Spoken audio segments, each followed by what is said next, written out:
어머니의 수술비가 1억 2천만 원, 큰형과 누나는 각자 1천만 원씩만 내고 나에게 1억 원을 내라고 했다. 나는 돌아서서 바로 병원에 전화를 걸었다. 제가 아들입니다. 치료 포기를 신청합니다. 차가운 수화기가 귓가에 닿았다. 나는 내 심장이 미친 듯이 뛰는 소리를 들을 수 있었다. 마치 곧 산산조각 날 낡은 북처럼. 전화기 너머에서는 병원 간호사의 기계적인 목소리가 들려왔다. 그리고 내 앞에는 나와 피를 나눈 큰형과 누나가 서 있었다. 그들의 얼굴에 떠오른 드이한 계산적인 표정은 창밖의 칼바람보다 더 뼈에 사무쳤다. 그들은 내가 막다른 길에 몰려 집을 팔고 뼛골까지 팔아서라도 그 1억 원의 구멍을 메울 수밖에 없으리라 생각했다. 그들은 틀렸다. 나는 그들을 쳐다보며 전화기에 대고 한 글자 한 글자 또렷하게 말했다. 여보세요. 저는 302호 환자 이정숙님의 아들 박민준입니다. 치료 포기를 신청합니다. 민준아, 어머니 수술비가 총 1억 2천만 원이래. 의사 선생님 말씀으로는 이것도 보수적으로 잡은 거고 앞으로 재활 치료비는 얼마나 더 들지 모른다고 하셨어. 병원 복도에는 소독약 냄새가 지독하게 배어 코끝을 찔렀다. 큰형 박민호가 내 어깨를 두드리며 말했다. 잔뜩 찌푸린 미간과 무거운 표정. 그는 값비싼 브랜드의 캐주얼 의류를 입고 있었고 손목의 금장시계는 창백한 조명 아래 눈부시게 빛났다. 옆에 있던 누나 박민아는 손수건으로 계속 눈가를 닦는 시냅을 했지만 사실 나는 눈물 한 방울도 보지 못했다. 그녀가 막 새로 받은 네일아트는 정교하게 반짝일 뿐이었다. 나는 그들을 보며 속이 뒤틀렸다. 이런 익숙한 연극은 내가 기억하기 시작한 후로 한 번도 끊긴 적이 없었다. 의사 선생님은 뭐래?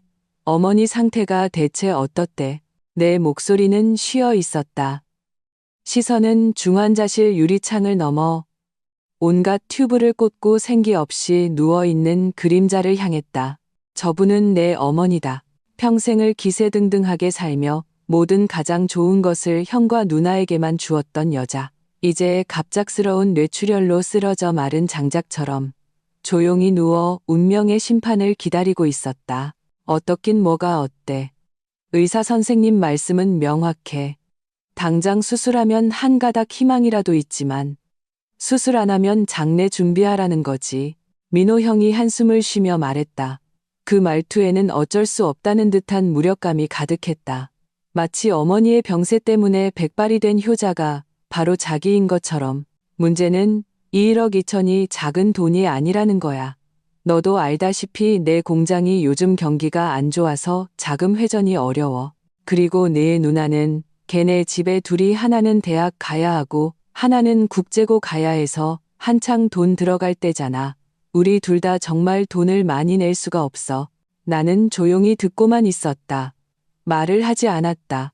지난 몇 년간 형의 공장 경기가 안 좋다는 것과 누나네 아이들 돈 들어갈 데가 많다는 것은 책임을 회피하기 위한 만능 핑계가 되어버렸다. 형의 공장은 해마다 경기가 안 좋다면서 해마다 새 차로 바꿨고 누나의 아이들은 해마다 돈 쓸 일이 많다면서 정작 자신은 명품을 사는데 조금도 주저하지 않았다. 내 마음은 얼음물에 담긴 듯 차갑게 가라앉고 단단해졌다. 미나 누나는 내가 말이 없자 손수건을 치우고는 자상한 척하는 말투로 바꿨다. 민준아, 내가 제일 효자인 거 우리도 알아. 어릴 때부터 엄마도 널 제일 예뻐했잖아. 봐, 너 지금 직장도 안정적이고 수입도 괜찮고 아직 결혼도 안 해서 혼자 벌어 혼자 먹고 살잖아. 이 1억 원이라는 엄마의 무거운 짐은 네가 짊어질 수밖에 없어. 나는 확 고개를 들었다. 내 귀를 의심했다. 무슨 뜻이야? 민호 형이 말을 받았다. 말투는 지극히 당연하다는 듯했다. 뜻은 간단해. 나랑 내 누나는 형편이 어려우니 각자 최선을 다해 1천만 원씩만 모을 수 있다는 거야. 나머지 1억 원은 내가 방법을 찾아야지. 어쨌든 넌 아들이잖아. 아들 키워 노후 대비하는 건 하늘이 정한 이치 아니겠어? 이게 너한테 큰 부담인 건 알지만 엄마를 위해서라도 죽게 내버려 둘 순 없잖아. 하늘이 정한 이치? 나는 화가 나 온몸이 부들부들 떨렸다. 가슴에 거대한 돌덩이가 박힌 듯 숨이 막혔다. 그럼 형이랑 누나는 엄마 자식 아니야? 형네 공장, 누나네 집, 어느 것 하나 엄마가 예전에 도와주지 않은 게 있어? 지금 엄마가 저 안에서 사경을 헤매고 있는데 각자 1천만 원씩만 내겠다고? 지금 거지 동냥해? 내 목소리는 분노로 높아졌고 복도를 지나던 다른 환자 가족들이 힐끔힐끔 쳐다봤다. 민호 형의 얼굴이 구겨졌다. 그는 목소리를 낮춰 윽박질렀다. 뭘 그렇게 소리 질러? 여긴 병원이야. 집안 망신시키는 거 몰라? 우리가 뭘 거지 동냥을 해? 1천만 원이 돈이 아니야? 우리도 최선을 다한 거라고. 누구 집에나 어려운 사정은 있는 거야. 어려운 사정? 나는 냉소했다. 형, 지난주에 새로 뽑은 제네시스 GV80, 출고가만 해도 8천은 넘지? 누나, SNS에 자랑한 그 에르메스 가방, 최소 몇백은 할 텐데, 나한테 어렵다고? 형이랑 누나의 어려움은 그냥 돈 내기 싫다는 거잖아. 내가 정면으로 꿰뚫어보자. 미나 누나의 얼굴은 순식간에 돼지간처럼 붉어졌다. 그녀는 찢어지는 목소리로 반박했다. 박민준, 무슨 뜻이야? 지금 우리를 신문하는 거야? 내가 가방 하나 산 게 뭐 어때서? 그건 내 매형이 사준 거야. 그리고 형이 차 산 건 사업 때문에, 체면 때문에 그런 거라고. 아직 결혼도 안 한 어린애가 뭘 알겠어. 우린 다 사실을 말하는 거야. 괜히 생트집 잡지 마. 그래, 내가 생트집 잡는 거지. 나는 눈앞에 있는 30년 넘게 형, 누나라고 불러온 두 사람을 보며 지독한 낯짐과 역겨움을 느꼈다. 그들의 얼굴에는 이기심과 계산만이 가득했다. 그 소위 가족애라는 것은 1억 2천만 원의 수술비 앞에서 휴지 조각처럼 값쌌다. 나는 갑자기 너무 지치고 피곤했다.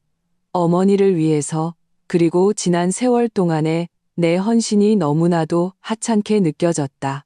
민호 형이 가장의 권위를 내세우며 최후 통첩을 날렸다. 민준아, 쓸데없는 소리 그만해. 지금 상황이 위급해. 의사 선생님이 돈 내라고 재촉하고 있잖아. 이 돈 오늘 안에 무조건 마련해야 해. 네가 가진 그 오피스텔. 예전에 살 때 엄마도 계약금 3천만 원 보태주셨잖아. 지금 시세도 많이 올랐을 테니 일단 그걸로 주택담보대출을 받든가 아예 팔아버려. 엄마 살리는 게 먼저지. 엄마 나중에 건강해지시면 우리 자식들이 더 잘 효도하면 되는 거고 내 공도 잊지 않을게. 집을 팔라고? 내 집을? 그건 내가 10년간 죽어라 일하고 아끼고 아껴서 겨우 마련한 내 보금자리였다. 아직 30년짜리 대출이 남아있는 그건 내 전 재산이었고 이 차가운 도시에서 나의 유일한 뿌리였다. 그런데 이제 그들은 가벼운 말 한마디로 그걸 팔아서 자신들이 지기 싫은 책임을 메우라고 한다.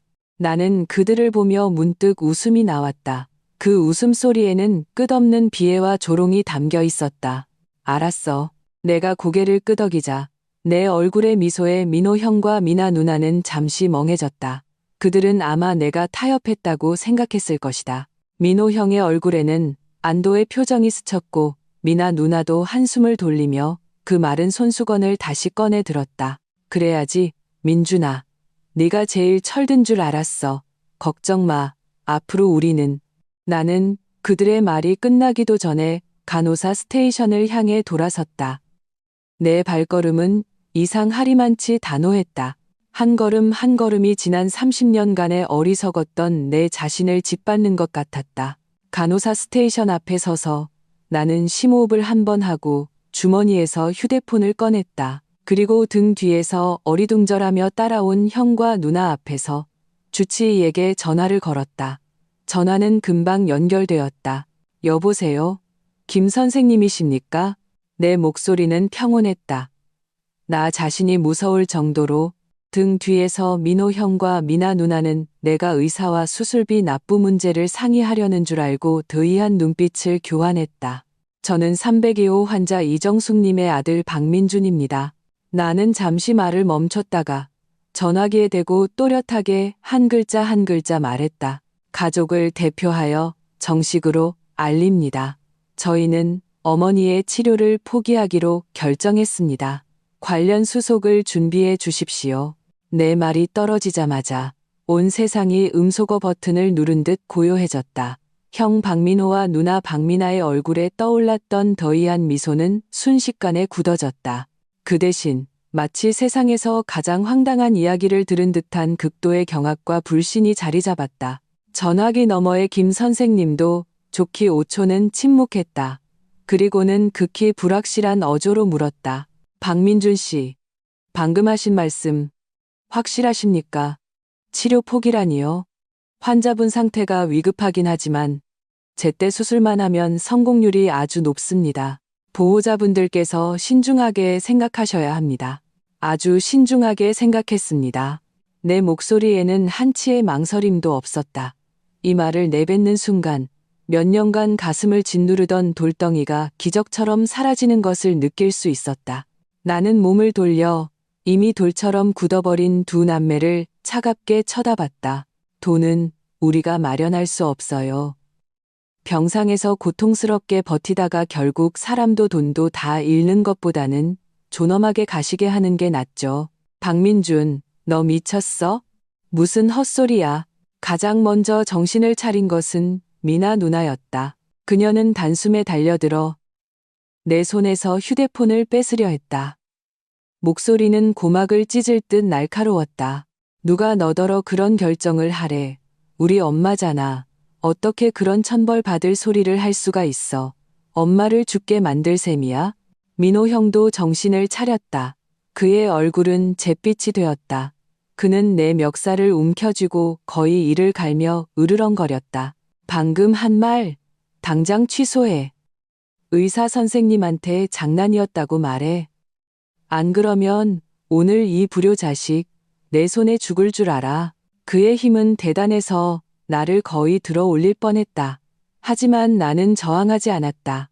그저 그들이 한 번도 본 적 없는 차가운 무관심으로 그를 쳐다볼 뿐이었다. 불효자, 형이 그 세 글자를 말할 자격이 있어?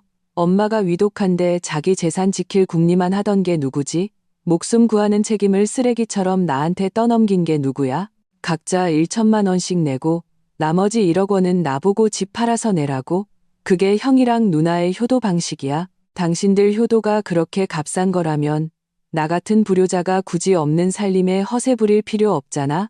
내 말은 그들 두 사람의 뺨을 후려치는 따귀 소리처럼 울렸다. 민호 형의 얼굴은 하얘졌다 빨개졌다를 반복했고 내 멱살을 쥔 손도 찔리는 마음에 힘이 풀렸다. 미나 누나는 길길이 날뛰었다. 우리가 왜 불효자야? 우리도 돈 냈잖아. 1천만 원이 돈 아니냐고. 내가 괜히 꼬투리 잡는 거잖아. 지금 그런 거 따질 때야. 엄마 살리는 게 먼저지. 그래, 엄마 살리는 게 먼저지. 나는 고개를 끄덕이고 민호 형의 손을 뿌리친 뒤 구겨진 옷깃을 정리했다. 그래서 내가 선택지를 줬잖아. 1억 2천만 원. 우리 셋이 공평하게 4천만 원씩 내자고. 합리적이잖아. 당신들이 싫다고 했잖아. 기어이 나를 막다른 길로 몰아세웠잖아. 이제 내가 결정을 내리니 또 내가 불효자래? 어떻게 좋은 말은 당신들이 다 해? 너. 민호 형은 내 말에 막혀 아무 말도 못했다. 그때 간호사와 소식을 듣고 달려온 김 선생님이 다가왔다. 김 선생님은 험악한 우리를 보며 미간을 찌푸리고 타일렀다. 보호자분들, 모두 진정하세요. 여긴 병원입니다. 무슨 일이든 잘 상의해서 해결하세요. 박민준 씨, 치료 포기는 장난이 아닙니다. 모든 직계 가족의 서명이 있어야 합니다. 어머님의 목숨이 여러분 손에 달려 있습니다. 부디 신중하게 생각하셔서 순간의 감정으로 돌이킬 수 없는 후회를 만들지 않으시길 바랍니다. 김 선생님의 말은 민호 형과 미나 누나에게 구명줄이나 다름없었다. 미나 누나는 즉시 기둥이라도 찾은 듯 나를 가리키며 김 선생님에게 울부짖었다. 선생님, 들으셨죠? 얘예요. 얘가 포기하겠대요. 저희는 다 반대예요. 저희는 엄마 살리고 싶어요. 아들이라는 작자가 인정머리 없게 돈 때문에 친엄마 목숨도 버리겠다는 거예요. 선생님이 저희 편 좀 들어주세요. 민호 형도 즉시 거들었다. 맞습니다, 선생님. 저희는 포기에 동의하지 않습니다. 돈 낼 의향이 있어요. 당장 돈 구하러 가겠습니다. 그는 나를 죽일 듯이 쳐다보며 말했다. 그 눈빛은 너 나중에 두고 보자라고 말하는 것 같았다. 나는 그들이 내 앞에서 벌이는 남매의 깊고 효심지극한 연극을 보며 지독한 아이러니를 느꼈다. 나는 더 이상 그들과 다투지 않고 김 선생님에게 말했다. 선생님, 저들의 의견은 들으셨고 제 의견도 들으셨습니다. 규정상 직계가족의 의견이 일치하지 않으면 병원에서 일방적으로 수술을 진행할 수 없는 것 아닙니까? 김 선생님은 잠시 멈칫하더니 고개를 끄덕였다. 그의 얼굴은 심각했다. 원칙적으로는 그렇습니다. 수술 동의서에는 직계 가족의 서명이 필요합니다. 만약 여러분의 의견이 갈리면 저희가 수술을 할 수는 없습니다. 하지만 환자분께 남은 시간이 정말 얼마 없습니다. 이렇게 지체하다가는 돈을 다 모아도 최적의 수술 시기를 놓칠 수 있습니다. 그럼 지체하죠. 나는 이 차가운 말을 남기고 돌아섰다. 더 이상 그들의 위선적인 얼굴을 보고 싶지도 그럴듯한 거짓말을 듣고 싶지도 않았다. 내 마음은 이 순간 완전히 죽어버렸다. 박민준, 거기서 민호 형이 내 등 뒤에서 노호했다. 네가 오늘 감히 한 발짝이라도 더 가면 앞으로 나를 형이라고 부를 생각 마. 박민준, 이 배은망덕한 놈. 엄마가 널 괜히 키웠어. 미나 누나의 저주도 뒤따랐다. 나는 돌아보지 않았다. 발걸음은 한치의 망설임도 없었다. 형? 누나? 그들이 나를 호구로 보고 1억 원을 혼자 감당하게 만들기로 결정한 순간부터 내 마음속에서 그들은 이미 남이었다. 혈연은 때로 세상에서 가장 따뜻한 유대이지만 때로는 가장 차갑고 상처 주는 족쇄이기도 하다. 그리고 오늘 나는 그 족쇄를 내 손으로 부숴버릴 것이다. 병원 문을 나섰다. 밖은 햇살이 눈부셨지만 내 눈을 아프게 찔렀다. 나는 심호흡을 깊게 했다. 공기 중에는 소독약 냄새가 없었지만 여전히 숨막히게 답답했다. 나는 이 일이 아직 끝나지 않았다는 것을 알았다. 거대한 가족의 폭풍은 이제 막 시작되었을 뿐이다. 그리고 나는 모든 것을 맞이할 준비가 되어 있었다. 나는 집으로 가지 않고 병원 근처의 작은 모텔에 방을 잡았다. 혼란스러운 생각을 정리하고 앞으로의 싸움을 준비할 조용한 장소가 필요했다. 큰형 박민호와 누나 박민아의 성격상 그들이 쉽게 물러서지 않을 것임을 잘 알고 있었다. 역시나 방을 잡은 지 얼마 되지 않아 휴대폰이 미친 듯이 울리기 시작했다. 발신자 정보를 보니 고향의 온갖 친척들이었다. 나는 주저없이 무음으로 바꾸고 휴대폰을 옆으로 던져버렸다. 생각할 필요도 없이 박민호와 박민아의 짓이었다. 그들이 가장 잘하는 것은 여론을 동원하여 효도와 가족애를 무기로 나를 도덕적으로 압박하는 것이었다. 어릴 때부터 나는 수없이 겪어왔다. 형이 넷의 장난감을 탐내면 엄마는 내가 동생이니 형한테 양보해야지라고 말했다. 누나가 새 원피스를 사고 싶은데 돈이 모자라면 엄마는 내 얼마 안 되는 용돈에서 빼앗으며 말했다. 넌 남자애가 돈을 왜 그렇게 함부로 써? 누나가 예뻐지고 싶다는데 도와줘야지. 오랜 세월이 흐르면서 양보와 헌신은 마치 나의 타고난 의무처럼 되어버렸다. 내가 명문대에 합격했을 때 그들은 집에 대학생 둘을 감당할 능력이 없다고 했다. 나보다 성적이 나빴던 누나가 학비 비싼 전문대에 갈 수 있도록 나는 눈물을 머금고 합격 통지서를 찍고 남쪽으로 내려가 공장에서 일했다. 나는 젊은 어깨로 이 집안을 그리고 그들의 미래를 짊어졌다. 형의 결혼 자금은 내가 공사판에서 땀 흘려 번 돈이었고 누나의 집 계약금은 내가 밤새워 야근하며 몸을 축내 번 피땀 어린 돈이었다. 그런데 내가 얻은 것은 무엇인가? 그저 민준이가 제일 철들었어라는 가벼운 말 한마디뿐이었다. 그들은 나의 헌신에, 나의 철듦에 익숙해졌다. 그래서 그들은 나도 지치고 내 마음도 늙는다는 사실을 잊어버렸다. 그들은 이번에도 내가 예전처럼 그 가소로운 가족애를 위해 나 자신을 희생하고 그들을 정죄할 것이라 생각했다. 하지만 그들은 계산을 잘못했다. 극한까지 억압받은 노예도 봉기하는 법인데 하물며 나는 노예가 아니었다. 나는 피와 살 그리고 존엄성을 가진 사람이었다. 휴대폰은 계속해서 진동했고 화면에는 온갖 친척들의 이름이 번갈아 나타났다. 나는 휴대폰을 집어들어 아예 전원을 꺼버렸다. 세상이 순식간에 조용해졌다. 나는 침대에 누워 눈을 뜬 채 천장을 바라보았다. 머릿속에서는 지난 30년의 세월이 영화처럼 스쳐 지나갔다. 어머니가 생각났다. 솔직히 말해 정이 없었다면 거짓말이다. 하지만 그 정은 해마다 반복되는 편애 속에서 이미 닳아 없어질 대로 없어진 지 오래였다. 그녀는 늘 내게 넌 이 집안의 아들이니 이 집을 일으켜 세워야 한다고 말했다. 하지만 그녀는 집안의 모든 자원을 형과 누나에게만 기울였다. 형에게는 최신 게임기를 사주고 누나에게는 예쁜 공주 드레스를 사주었지만 내게는 언제나 그들이 쓰다 남은 것이거나 아예 없었다. 그녀는 형과 누나의 생일은 기억하고 푸짐한 저녁을 차려주었지만 내 생일은 종종 잊어버렸다. 기껏해야 식탁에서 오늘이 민준이 생일이었던가? 그럼 계란 프라이 하나 더 해줄게라고 툭 던지는 게 전부였다. 나는 그녀가 나를 사랑하지 않는 것이 아니라는 것을 안다. 그저 형과 누나를 더 사랑했을 뿐이다. 그녀의 눈에 형은 가문의 대를 이을 아들이고 누나는 살가운 딸이었다. 그리고 나는 그들을 위해 무한히 희생하고 헌신할 수 있는 도구에 불과했다. 이 불공평은 가시처럼 내 마음 깊숙이 박혔다. 30년 동안, 그리고 오늘 그 가시는 마침내 내 손으로 뽑혔다. 비록 피가 철철 흘렀지만 전례 없는 해방감을 가져다 주었다. 얼마나 지났을까? 방문을 두드리는 소리가 들렸다. 나는 모텔 직원인 줄 알고 일어나 문을 열었다.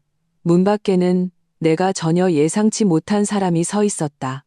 내 여자친구, 지수였다. 여긴 어떻게 찾았어? 나는 조금 놀랐다.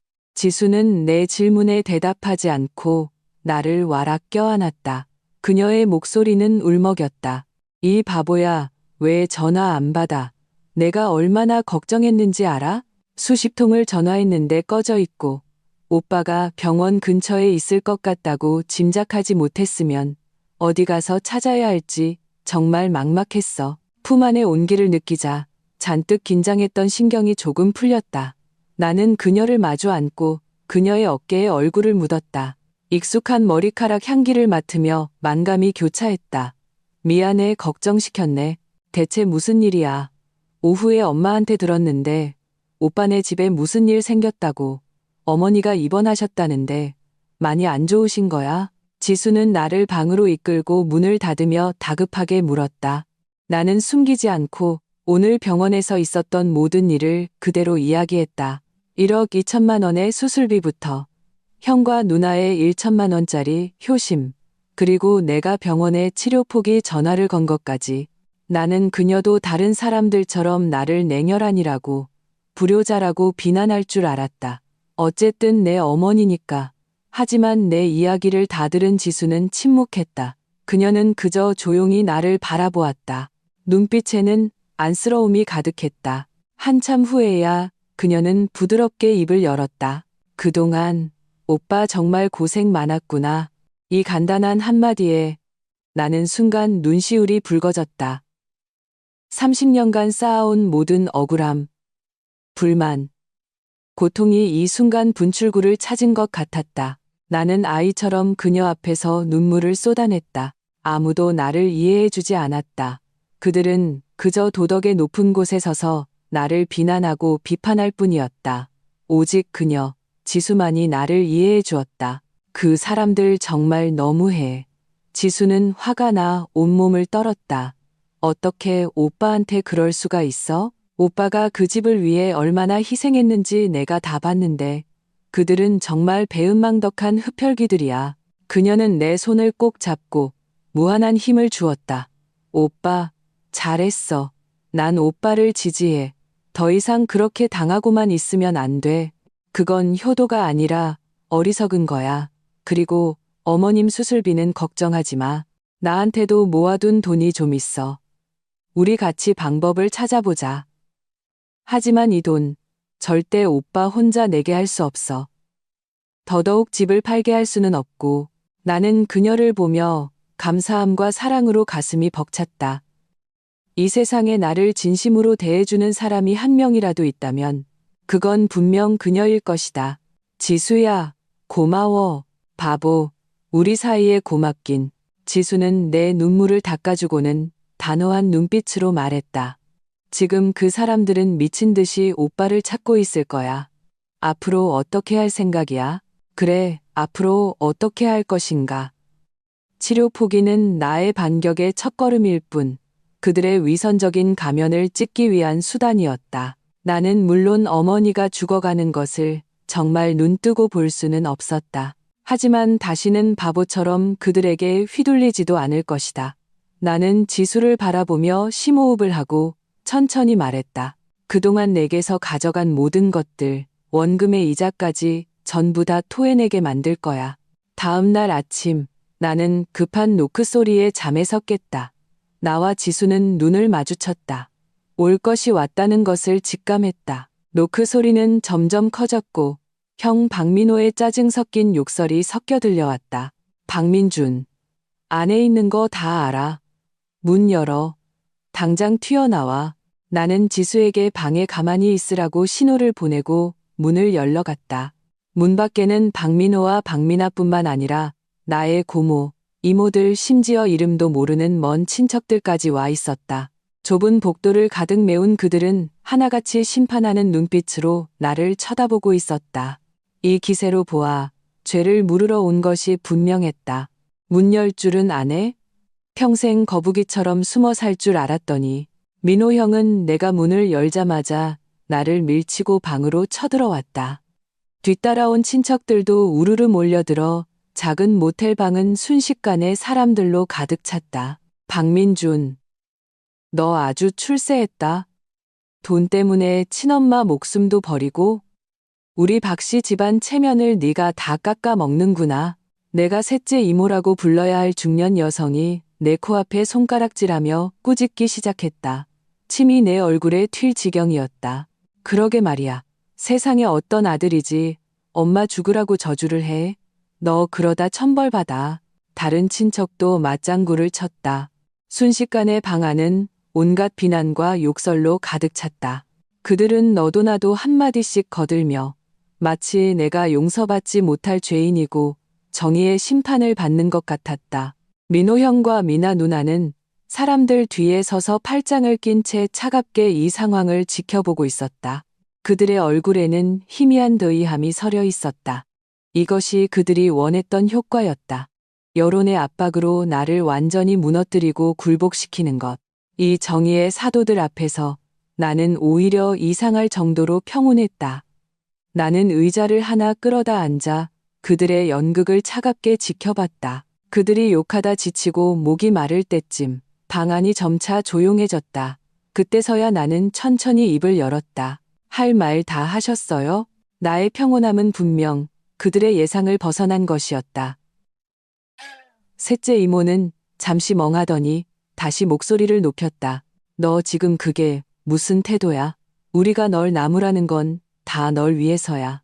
네가 정신 차리게 하려고. 내 엄마는 지금 병원에 누워서 수술비 기다리고 있단 말이야. 수술비요? 나는 웃었다. 시선은 자리에 있는 모든 사람을 훑었다. 그렇게 제 어머니를 걱정하시고 그렇게 효심이 지극하시다면 그 수술비 다들 얼마씩 내실 건가요? 1억 2천만 원. 여기 계신 분들이 조금씩 모으면 어렵지 않을 텐데요. 내 말은 잔잔한 호수에 던져진 돌멩이처럼 파문을 일으켰다. 방금 전까지 의분에 차 있던 친척들은 순식간에 입을 다물었다. 하나같이 시선을 피하며 나와 눈을 마주치지 못했다. 우리는 내 문제를 해결해 주러 온 거잖아. 셋째 이모의 기세가 눈에 띄게 꺾였다. 제 문제를 해결해 준다고요? 어떻게? 그냥 여기 서서 침으로 저를 익사시키고 저보고 집 팔라고 윽박지르면 여러분은 마음 편하게 좋은 사람 되는 건가요? 내 목소리는 크지 않았지만 한 글자 한 글자가 묵직한 망치처럼 그들의 심장을 때렸다. 제 어머니는 자식 셋을 키웠지 저 하나만 키운 게 아닙니다. 왜 어머니에 대한 책임은 저 혼자 져야 합니까? 형이랑 누나는 각자 1천만 원씩 내고 나머지 1억 원은 저보고 내라고요. 여러분, 이게 공평하다고 생각하세요? 누구든 이게 공평하다고 생각하시면 그 1억 원 당신이 내세요. 그럼 저 두 말 안 합니다. 방 안은 죽음 같은 정적이 흘렀다. 바늘 떨어지는 소리도 들릴 정도였다. 아무도 감히 내 말에 대꾸하지 못했다. 그들 마음속에는 모두 저울이 있었다. 누가 옳고 그른지 그들 스스로 잘 알고 있었다. 그들은 그저 약한 자를 괴롭히고 강한 자를 두려워하는 데 익숙했을 뿐, 도덕적 우위에 서서 가장 만만해 보이는 사람을 비난하는 데 익숙했을 뿐이다. 친척들이 내 말에 할 말을 잃자 민호 형의 얼굴이 극도로 험악해졌다. 그는 여론전이라는 카드가 내게 더 이상 통하지 않는다는 것을 알았다. 그가 앞으로 나서며 말투를 조금 누그러뜨렸다. 민준아, 네가 화난 건 알겠다. 하지만 지금은 이런 거 따질 때가 아니야. 우린 한 가족이잖아. 한 가족은 같이 배를 타고 어려움을 헤쳐나가야지. 한 가족? 나는 그를 보며 지독한 아이러니를 느꼈다. 형, 그 말하면서 양심에 찔리지도 않아? 예전에 형 결혼할 때 엄마가 집안 기둥뿌리 뽑아서 집 사주고 차 사줄 때 우리가 한 가족이라고 말했어? 누나 대학 등록금 때문에 집안 재산 다 쓰고 심지어 나보고 학교 그만두고 공장 가라고 했을 때 우리가 한 가족이라고 말했어? 당신들이 공장 차리고 가게 열 때 내가 힘들게 모은 피땀 어린 돈 가져가면서 우리는 한 가족이니까 이 돈은 빌리는 걸로 할게라고 한마디라도 했어? 아니, 당신들은 오직 내가 희생해야 할 때, 내가 헌신해야 할 때만 한 가족이라는 세 글자를 입에 담았어. 역겹지도 않아? 내가 다 역겹네. 나는 그동안 가슴에 쌓아두었던 분노를 한꺼번에 토해냈다. 민호 형과 미나 누나의 얼굴은 파랗게 질렸다가 하얗게, 다시 빨갛게 변했다. 아주 볼만했다. 그들은 언제나 묵묵히 일하고 순종하던 동생이 이 모든 묵은 원한을 모든 친척들 앞에서 낱낱이 까발릴 줄은 상상도 못했을 것이다.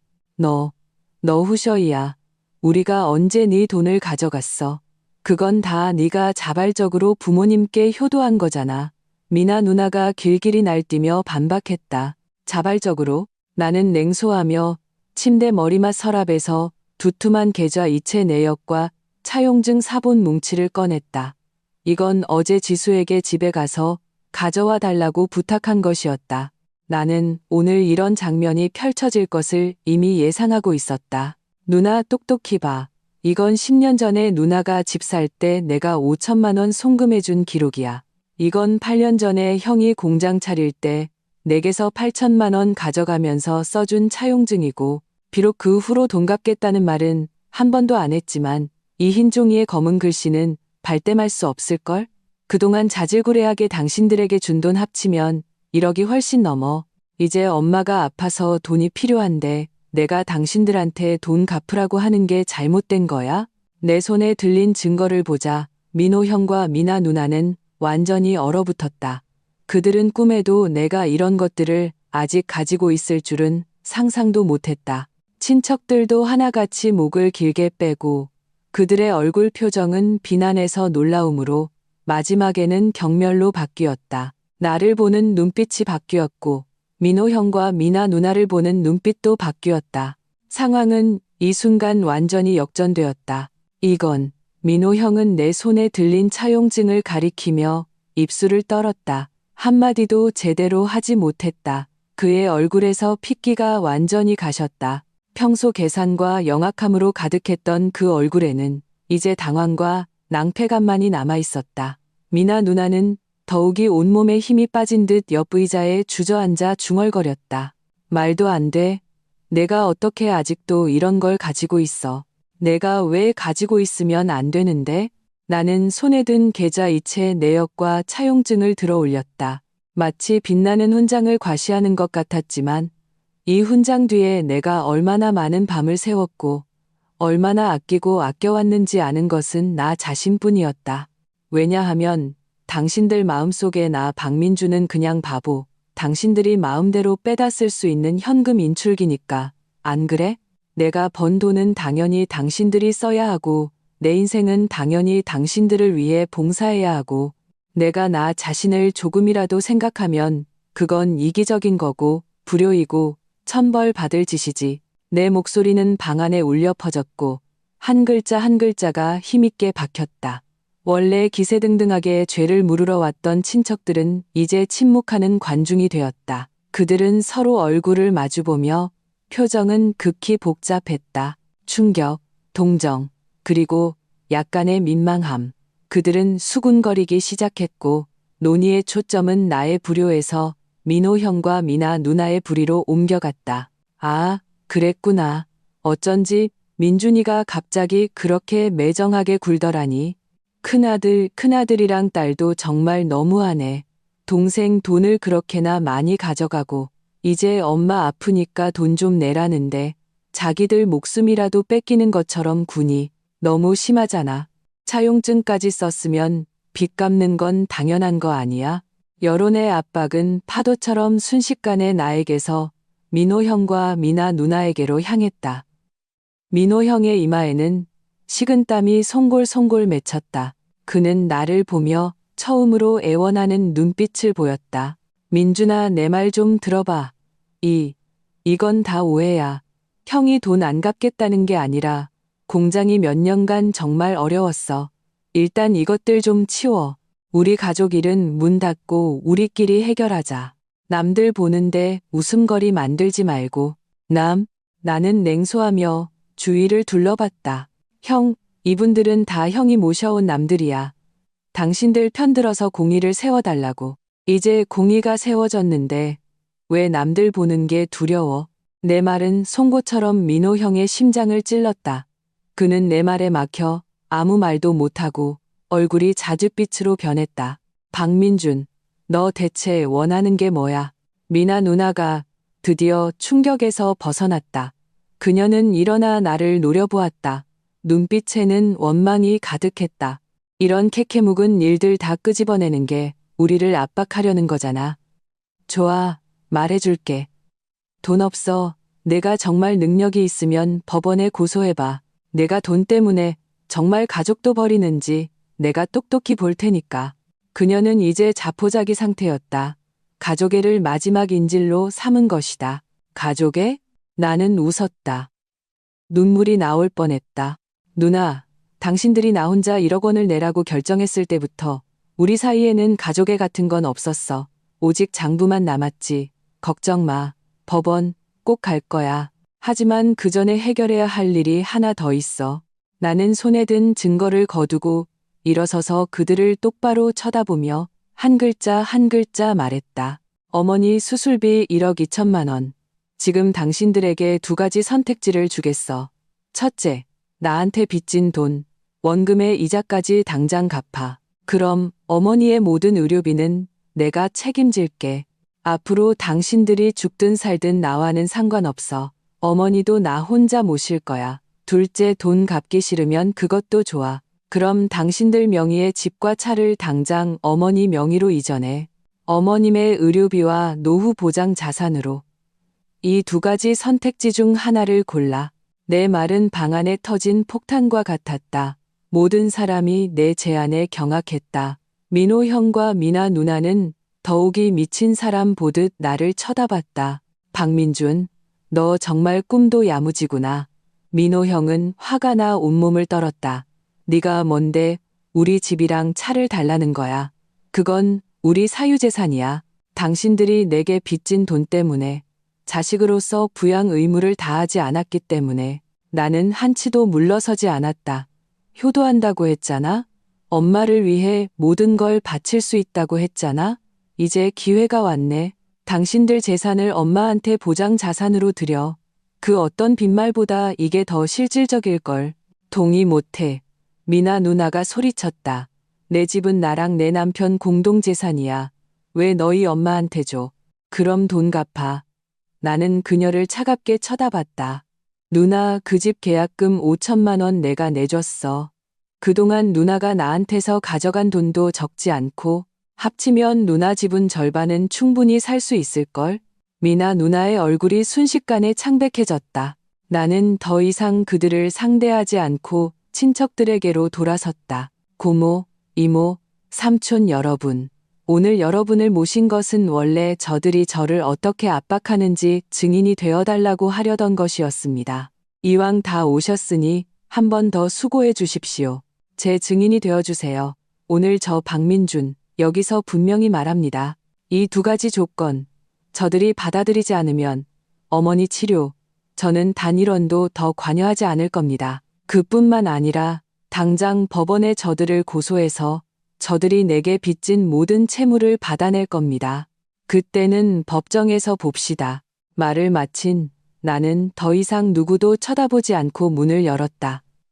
문가에 걱정스러운 얼굴로 서 있던 지수에게 말했다. 우리 가자. 지수는 고개를 끄덕이고 내 손을 꼭 잡았다. 우리는 사람들의 복잡한 시선 속에서 그 숨막히는 방을 빠져나왔다. 나는 민호 형과 미나 누나를 벼랑 끝으로 몰았고 나 자신도 벼랑 끝으로 몰았다.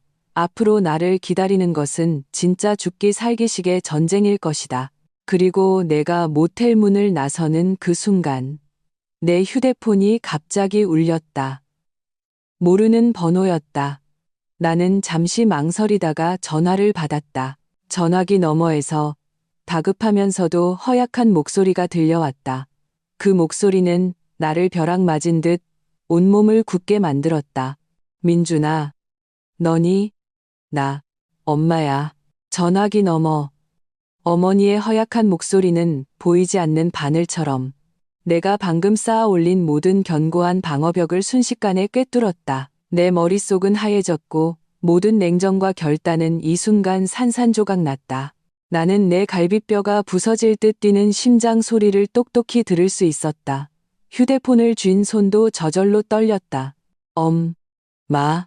나는 시험 삼아 불러보았다. 목소리는 흥분으로 쉬고 메말라 있었다. 중환자실에서 의식 없이 누워 계시지 않았나? 어떻게 나에게 전화를 할 수 있지? 민준아, 나야. 나 깨어났어. 어머니의 목소리는 끊어질 듯 기력이 없었지만 한 글자 한 글자가 내 귓속에 선명하게 박혔다. 간호사한테 들었는데 내가 나 치료 포기하겠다고 했다며. 정말이니? 내 심장이 쿵 하고 내려앉았다. 보이지 않는 거대한 손에 꽉 쥐어진 것처럼 숨을 쉴 수 없었다. 내가 가장 걱정했던 일이 벌어졌다. 형과 누나가 나를 굴복시키기 위해 방금 깨어난 어머니에게 이 사실을 알린 것이다. 그들은 어머니의 목숨을 담보로 나에게 마지막이자 가장 잔인한 도덕적 심판을 내리려 하는 것이다. 엄마, 제 말 좀 들어보세요. 그게 엄마가 생각하는 그런 게 아니에요. 나는 다급하게 변명하려 했지만 어머니가 말을 끊었다. 설명 안 해도 돼. 다 들었어. 그녀의 목소리에는 내가 한 번도 들어보지 못한 피로와 비애가 담겨 있었다. 내 형이랑 누나가 방금 왔다 갔어. 모든 걸 다 나한테 말해줬어. 나는 순간 침묵했다. 나는 민호 형과 미나 누나가 어머니 앞에서 어떻게 흑백을 전도하고 온갖 말을 보태어 나를 돈 때문에 가족도 버리는 냉혈한으로 만들었을지 상상할 수 있었다. 병으로 쇠약해진 어머니 앞에서 그들의 눈물과 고발은 의심할 여지 없이 가장 치명적인 무기였다. 역시나 어머니의 다음 말은 내 예상을 증명했다. 민준아, 엄마가 안다. 그동안 엄마가 너한테 잘못했어. 엄마가 편애해서 네가 상처 많이 받았지. 하지만 어떻게 엄마를 버린다는 말을 할 수가 있니? 내가 내 엄마인데. 마지막에 이르러 그녀의 목소리는 짙은 울음소리가 섞였다. 그 울음소리는 무딘 칼처럼 내 심장을 한 번, 또 한 번 베었다. 나의 모든 억울함, 모든 분노는 이 순간 너무나도 창백하고 무력해졌다. 나는 이치를 따져 이겼고 친척들의 여론도 이겼지만 나의 어머니를 잃게 될 것 같았다. 엄마, 제가 엄마를 버린 게 아니에요. 그건 그 사람들한테 너무 화가 나서 한 소리예요. 나는 전화기에 대고 절망과 무력감에 찬 목소리로 소리쳤다. 알아. 어머니의 울음소리가 점차 잦아들고 그 자리를 가슴 아픈 평온이 대신했다. 민준아, 네 형이랑 누나 원망하지 마라. 걔들도 다 자기들 사정이 있는 거야. 손가락 깨물어 안 아픈 손가락 없단다. 엄마는 너희 중 누구도 원망 안 해. 엄마 병은 엄마가 제일 잘 알아. 괜히 헛돈 쓰지 마라. 엄마는 너희들한테 짐 되기 싫어. 아니에요. 헛돈 아니에요. 엄마 나으실 수 있어요. 나는 조급하게 말했다. 됐다. 민준아. 엄마 마지막 말 좀 들어줘. 어머니의 목소리가 갑자기 진지해졌다. 내 침대 머리맡 두 번째 서랍에 쇠상자가 하나 있을 거야. 그 안에 통장이 하나 들어있어. 비밀번호는 내 생일이다. 그건 엄마가 너 장가갈 때 쓰라고 모아둔 돈이야. 내 눈물은 더 이상 참지 못하고 왈칵 쏟아져 나왔다. 나는 길가에 주저앉아 길 잃은 아이처럼 통곡했다. 지수가 내 곁에서 나를 꼭 안아주었지만 어떻게 위로해야 할지 몰랐다. 엄마, 저 돈 필요 없어요. 저는 엄마만 살아계시면 돼요. 기다리세요. 제가 지금 바로 병원으로 갈게요. 돈 문제는 제가 어떻게든 해볼게요. 제가 꼭 엄마 살릴게요. 나는 울면서 전화기에 외쳤다.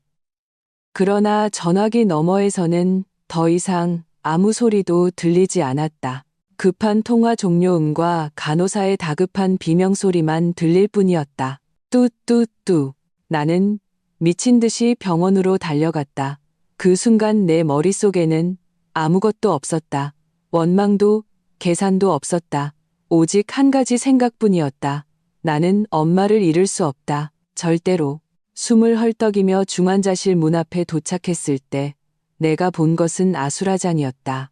몇몇 의사와 간호사들이 어머니의 병상 주위에 모여 긴급하게 처치를 하고 있었다. 심전도 모니터에서 생명의 신호를 나타내는 곡선이 격렬하게 요동치다가 조금씩 평탄해지고 있었다.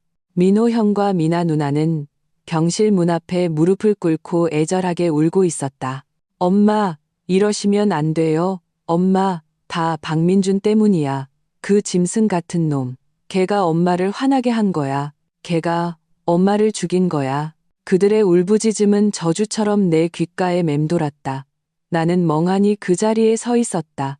온몸에 피가 굳어버린 것 같았다.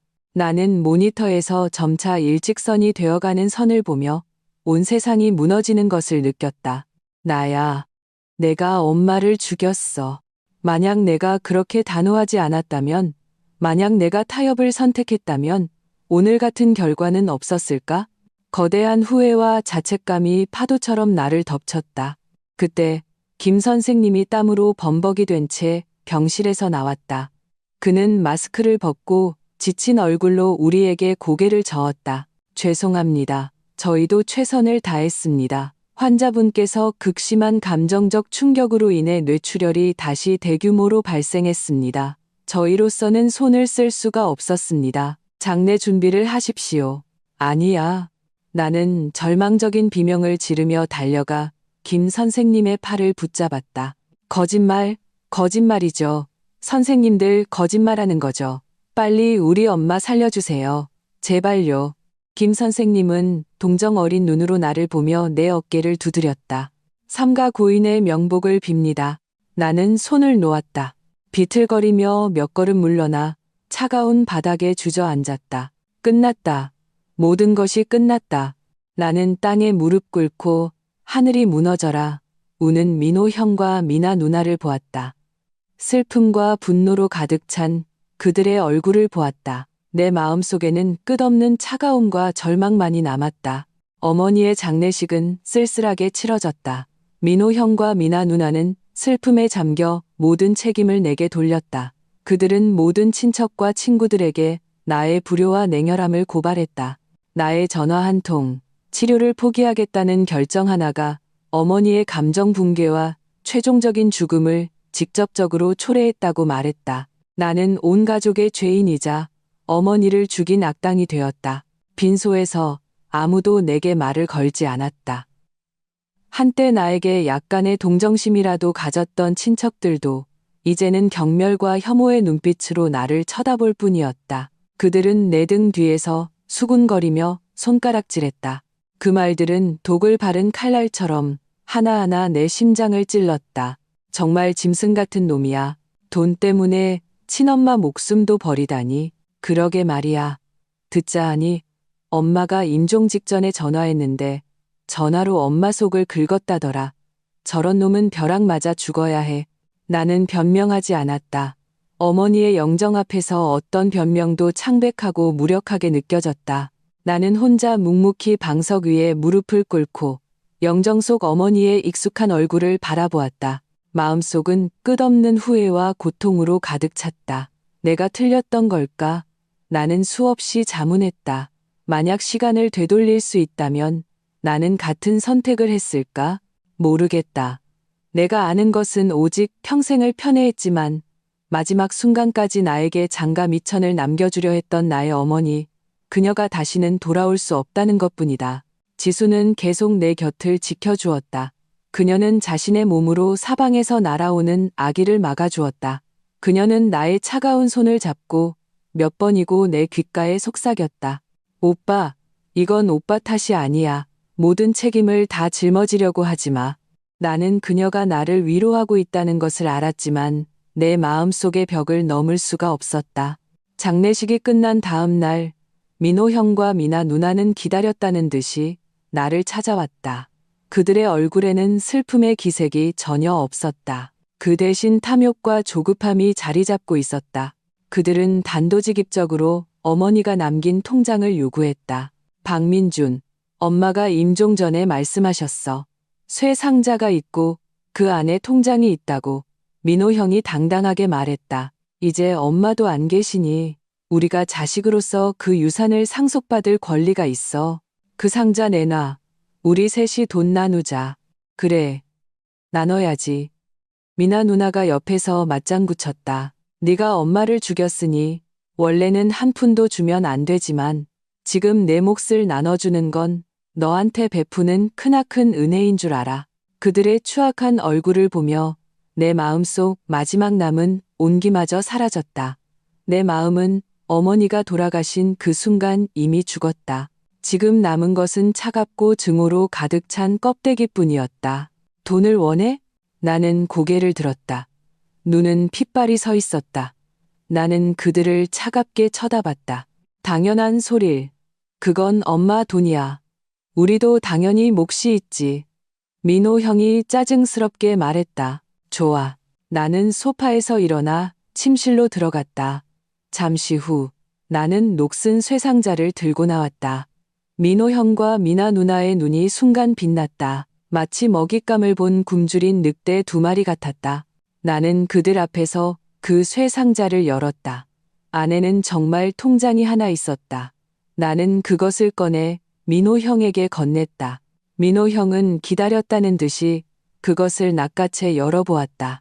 통장에 찍힌 긴 숫자들을 보았을 때 그의 눈은 동그랗게 커졌고 호흡이 가빠졌다. 1, 10, 100, 1000, 만, 1억, 2천만 원. 정확히 1억 2천만 원이야. 민호 형의 목소리는 극도의 흥분으로 날카로워졌다. 미나 누나도 다가와 그 숫자를 보고는 탐욕스러운 미소를 지었다. 잘됐다. 이 돈 있으면 아들 학군 좋은 곳으로 이사 갈 수 있겠어. 그들은 그렇게 내 앞에서 내가 존재하지 않는 것처럼 신나게 이 돈을 어떻게 나눌지 의논하기 시작했다. 그들은 쇠상자 맨 밑에 낡고 누렇게 변한 편지지가 깔려 있다는 것을 눈치채지 못했다. 나는 그들이 충분히 흥분할 때까지 기다렸다가 천천히 입을 열었다. 통장 뒷면에 있는 이름은 똑똑히 봤어. 민호 형은 잠시 멍하더니 무의식적으로 통장을 뒤집었다. 예금줄 안에 박민준이라는 2글자가 선명하게 쓰여 있는 것을 보았을 때 그의 미소는 순식간에 얼굴에 얼어붙었다. 이게 어떻게 된 거야? 예금주가 왜 네 이름이야? 왜냐하면 이건 애초에 엄마 돈이 아니니까. 나는 상자에서 그 편지를 꺼내 펼쳐서 그들 앞에 내밀었다. 엄마가 남긴 편지야. 당신들이 직접 봐. 편지는 어머니의 필체였다. 삐뚤빼뚤한 글씨는 편지를 쓸 때 그녀가 얼마나 쇠약했는지 보여주었다. 편지의 내용은 길지 않았지만 한 글자 한 글자가 묵직한 망치처럼 민호 형과 미나 누나의 심장을 때렸다. 편지에는 이 통장에 1억 2천만 원이 그녀의 저축이 아니라 내가 남쪽으로 내려가 공장에서 일했던 10년 동안 그녀가 내 이름으로 몰래 모아준 돈이라고 쓰여 있었다. 그녀는 자신에게 너무 많은 빚을 졌다는 것을, 내가 이 집을 위해 얼마나 많은 것을 바쳤는지 알고 있었다. 그녀는 나에게 보상할 능력이 없었기에 이 가장 서투른 방식으로 나를 위해 재산을 모아준 것이었다. 그녀는 또한 형과 누나의 사람됨을 알기에 일부러 예금주를 내 이름으로 썼다고 했다. 자신이 세상을 떠난 후 이 돈이 그들에게 빼앗기는 것을 막기 위해서였다. 편지의 마지막에는 이렇게 쓰여 있었다. 민준아, 엄마가 미안하다. 다음 생이 있다면 엄마가 꼭 한번 제대로 사랑해 줄게. 편지를 다 읽은 민호 형과 미나 누나는 바보가 되었다. 그들은 그토록 편애하던 어머니가 이런 수를 남겨놓았을 줄은 꿈에도 생각지 못했다. 아니야. 이건 분명 가짜야. 네가 위조한 거야. 미나 누나는 미친 듯이 그 편지를 찢으며 히스테릭하게 소리쳤다. 나는 그녀의 광기를 무시하고 민호 형의 손에서 내 통장을 되찾아왔다. 그리고 주머니에서 또 다른 서류를 꺼내 그들 앞에 던졌다. 이건 내가 전에 준비해둔 당신들에게 빚을 갚으라고 제기한 소송장이야. 이제 항목이 하나 더 늘었네. 나는 그들을 차갑게 쳐다보며 한 글자 한 글자 말했다. 나는 당신들을 고소할 거야. 위독한 환자를 고의로 자극하고 협박하여 간접적으로 사망에 이르게 한 혐의로. 우리 법정에서 보자. 뭐라고? 우리를 고소하겠다고? 민호 형의 얼굴이 순식간에 새하얗게 질렸다. 그는 나를 가리키며 분노와 공포로 손가락을 떨었다. 박민준, 너 미쳤어? 우리는 내 친형이고 친누나야. 내가 돈 때문에 우리를 감옥에 보내겠다고? 친형, 친누나. 나는 냉소했다. 눈빛에는 경멸과 무시가 가득했다. 당신들이 나보고 집 팔아서 엄마 살리라고 압박할 때 내가 당신들 친동생이라는 생각은 했어? 당신들이 엄마 유산 차지하려고 병상에 찾아가 흑백을 전도하고 엄마를 산채로 화병나 죽게 만들었을 때 그분이 당신들 친엄마라는 생각은 했어? 이제 와서 무슨 자격으로 나한테 가족애를 노네? 내 말은 날카로운 칼처럼 그들의 마지막 남은 치부까지 벗겨냈다. 미나 누나도 히스테릭한 비명을 멈췄다. 그녀는 나를 보며 눈빛에는 원망과 공포가 가득했다. 그녀는 내가 농담하는 것이 아니라는 것을 알았다. 한때 자기들 마음대로 주무르던 말랑한 감이 이제는 지독하게 단단한 돌이 되어버렸다는 것을. 박민준, 이러면 안 돼. 미나 누나의 목소리는 울먹이며 감정에 호소하기 시작했다. 우리는 한 가족이잖아. 뼈가 부러져도 살은 붙어 있잖아. 엄마도 하늘에서 우리 남매가 원수처럼 지내는 걸 원치 않으실 거야. 우리가 고소당하면 남들이 우리 박씨 집안을 어떻게 보겠어? 엄마가 어떻게 편히 눈을 감으시겠어? 엄마가 어떻게 편히 눈을 감으시냐고? 당신들 마음속에는 답이 없나? 나는 그녀를 차갑게 쳐다봤다. 엄마가 정말 하늘에서 보고 계신다면 그분이 보시는 건 당신들 두 불효자식이 어떻게 돈 때문에 당신들 어머니를 벼랑 끝으로 몰았는지일 거야. 이제 와서 나한테 엄마를 들먹이다니 우습지도 않아? 너. 미나 누나는 내 말에 막혀 아무 말도 못했다. 민호 형은 감정 카드가 통하지 않자 다른 얼굴로 나를 설득하려 했다. 민준아, 모든 일은 대화로 풀 수 있어. 네가 화난 거 알아. 우리가 잘못했어. 우리가 인정할게.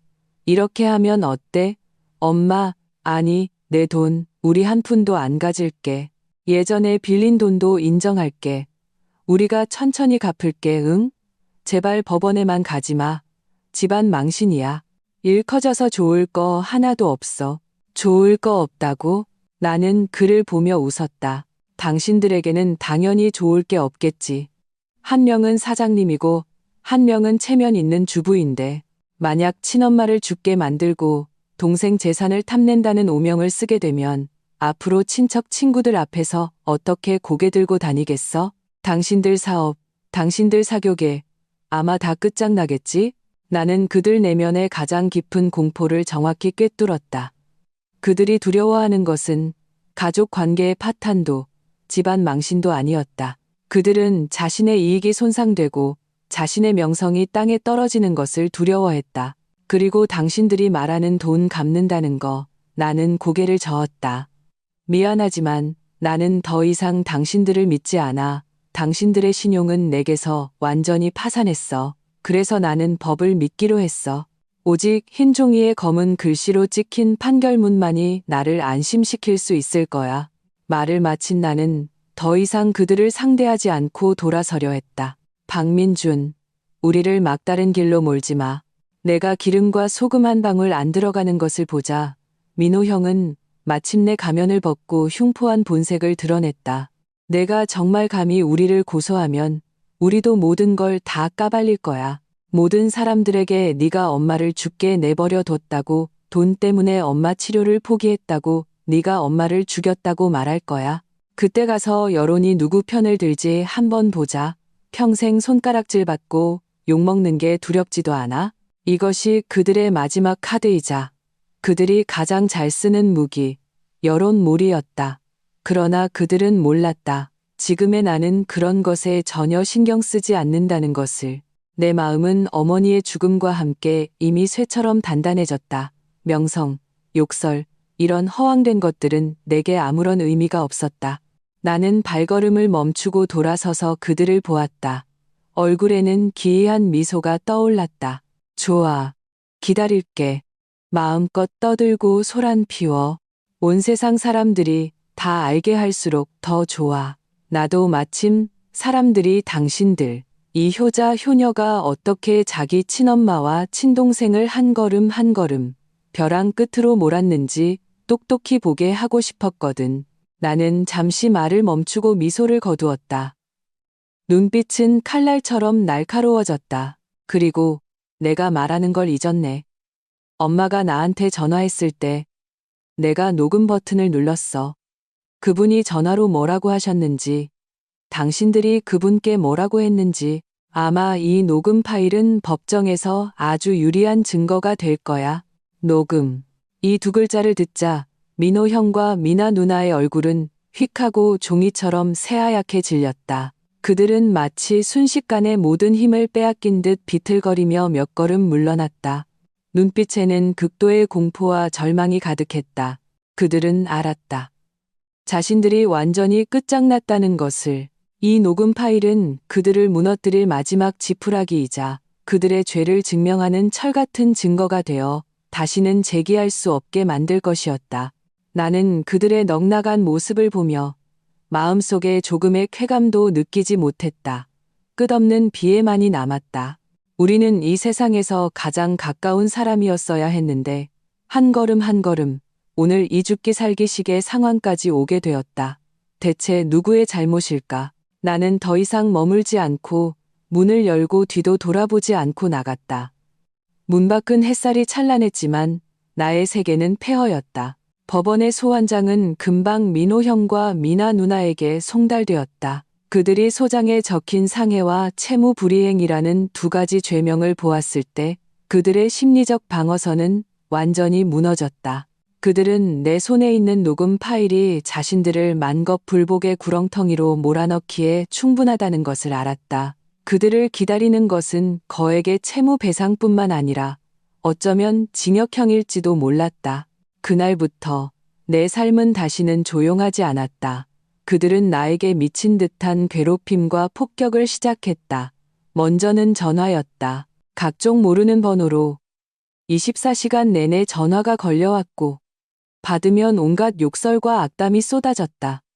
그 다음은 문자 메시지였다.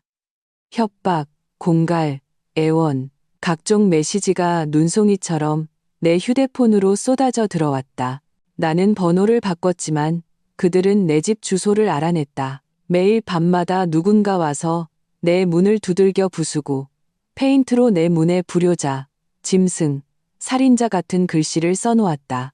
이웃들은 나를 손가락질했고 관리사무소에서도 몇 번이나 나를 찾아와 이사를 갔으면 좋겠다는 암시를 풍겼다. 그들은 심지어 지수의 회사까지 찾아가 회사 앞에서 울고불고 난리를 치며 나에 대한 온갖 뜬소문을 퍼뜨렸다. 내가 돈 때문에 엄마를 죽게 만들고 적반하장으로 친형과 친누나를 감옥에 보내려 한다고. 지수는 이 일로 회사 상사에게 불려가 면담을 하고 엄청난 압박을 받았다.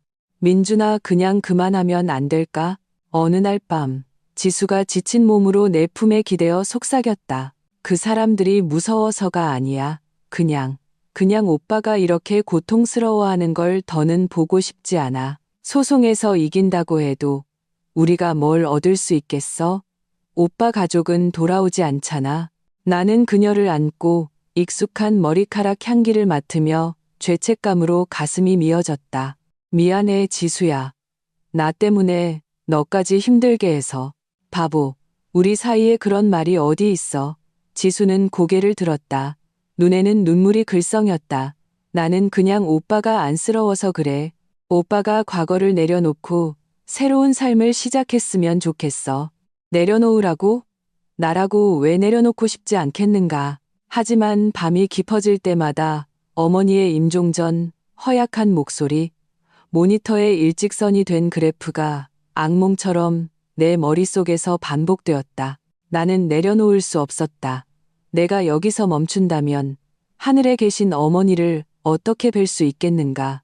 내 30년의 억울함은 어떻게 보상받을 수 있겠는가? 이건 돈을 위한 소송이 아니었다. 이건 존엄과 공의를 위한 전쟁이었다. 나는 물러설 수 없었고 절대로 물러서지 않을 것이다. 재판날, 거의 모든 친척이 왔다. 그들은 방청석에 앉아 확연히 두 진영으로 나뉘었다. 일부는 여전히 민호 형과 미나 누나 편에 서서 나를 노려보았고, 다른 일부는 사건의 전말을 알게 된 후 침묵을 선택했다. 민호 형과 미나 누나를 보는 눈빛에는 경멸과 실망이 가득했다. 법정에서 나는 공개적으로 그 녹음 파일을 재생했다. 어머니의 민준아, 너니? 나, 엄마야 라는 허약한 목소리가 울려 퍼지자 법정 전체가 조용해졌다. 녹음 파일에서 민호 형과 미나 누나에 과장되고 흑백을 전도하는 고발이 흘러나오자 방청석에서는 여기저기서 숨을 들이마시는 소리가 들렸다.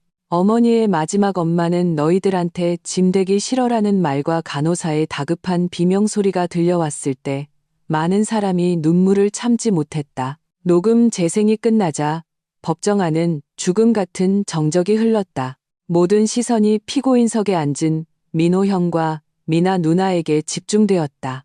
그들의 얼굴은 종이처럼 새하얗고 온몸은 체에 떨듯 떨고 있었다. 철 같은 증거 앞에서 그들의 모든 변명은 너무나도 창백하고 무력했다. 결국 판사는 당일 선고를 내렸다. 박민아는 위독한 환자에게 고의로 정신적 자극을 가하여 환자의 감정 격화를 유발, 사망에 이르게 한 간접적 상해죄가 성립되어 각각 징역 3년에 집행유예 4년을 선고받았다. 동시에 법원은 판결 효력 발생 후 1개월 이내에 나에게 체납한 모든 금액 총 1억 3천만 원을 상환하고 이번 소송의 모든 비용을 부담하라고 판결했다. 법봉이 떨어지는 그 순간 나는 긴 한숨을 내쉬었다. 나는 이 전쟁에서 마침내 이겼다는 것을 알았다. 미나 누나는 법정에서 울다 기절하여 실려나갔다. 민호 형은 조각상처럼 피고인석에 멍하니 앉아 있었다. 눈은 초점을 잃었고 마치 영혼이 빠져나간 것 같았다. 나는 법원을 걸어 나왔다. 밖은 햇살이 눈부셨다. 지수가 문 앞에서 나를 기다리고 있었다. 그녀는 나를 힘껏 안아주었다. 끝났어, 민준아. 모든 게 다 끝났어.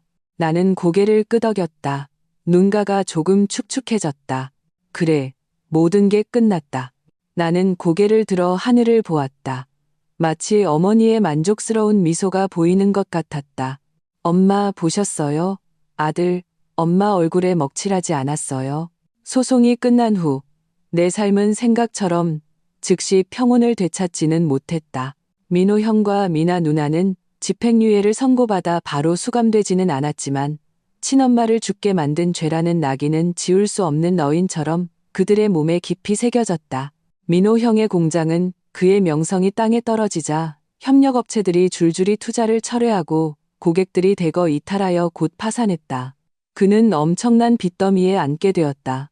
그가 그토록 자랑하던 제네시스 GV80도 법원에 의해 강제 집행되어 경매에 넘어갔고 내게 갚아야 할 돈을 충당하는 데 쓰였다. 미나 누나의 삶도 순탄치 않았다. 그녀의 효녀 이미지는 완전히 무너졌고 친척과 친구들 사이에서 다시는 고개를 들 수 없었다. 체면을 극도로 중시하던 그녀의 남편은 아내가 그런 오명을 짊어지고 사는 것을 참지 못하고 단호하게 이혼을 요구했다. 이혼할 때 그는 거의 모든 공동재산을 가져갔고 그녀에게는 매달 고액의 대출금을 갚아야 하는 집 한 채만 남겨주었다. 그녀가 그토록 기대를 걸었던 두 아이도 그런 엄마가 있다는 이유로 학교에서 손가락질을 받았고 그녀에 대한 태도도 냉담하고 서먹해졌다. 그들은 항소를 생각했지만 변호사는 내 녹음 파일이라는 철같은 증거 앞에서 어떤 항소도 헛수고일 뿐이며 죄를 가중시킬 뿐이라고 말했다. 그들은 빚을 갚지 않고 버티려 했지만 법원의 강제 집행으로 그들 명의의 모든 재산이 동결되어 도망칠 곳이 없었다. 그들은 나를 찾아왔다. 한 번이 아니었다. 예전의 오만함과 거만함은 사라지고 그 자리에는 비굴한 애원과 참회가 대신했다. 그들은 내 앞에서 무릎을 꿇고 자기 뺨을 때리며 통곡했다. 제발 한 번만 봐달라고 애원했다. 민준아, 우리가 잘못했어. 정말 잘못했어. 제발 우리가 친남매인 걸 봐서라도 이번 한 번만 용서해줘. 네가 소송만 취하해주면 뭐든지 할게. 너한테 평생 소처럼 말처럼 일할게. 그들의 통곡하는 모습을 보며 내 마음에는 어떤 파문도 일지 않았다. 내가 냉혈해서가 아니었다. 그들의 참회가 너무 늦었기 때문이었다. 만약 이 참회가 조금만 더 빨랐더라면 하다못해 어머니가 위독하여 그 1억 2천만 원의 수술비가 필요했던 그때 나타났더라면 어쩌면 모든 것이 다른 결말을 맞았을지도 모른다. 하지만 이 세상에서 가장 의미 없는 것은 뒤늦은 사과와 위선적인 참회다. 나는 그들의 사과를 받아들이지 않았고 소송을 취하하지도 않았다. 나는 그저 평온하게 그들에게 말했다. 이건 당신들이 받아야 할 대가야.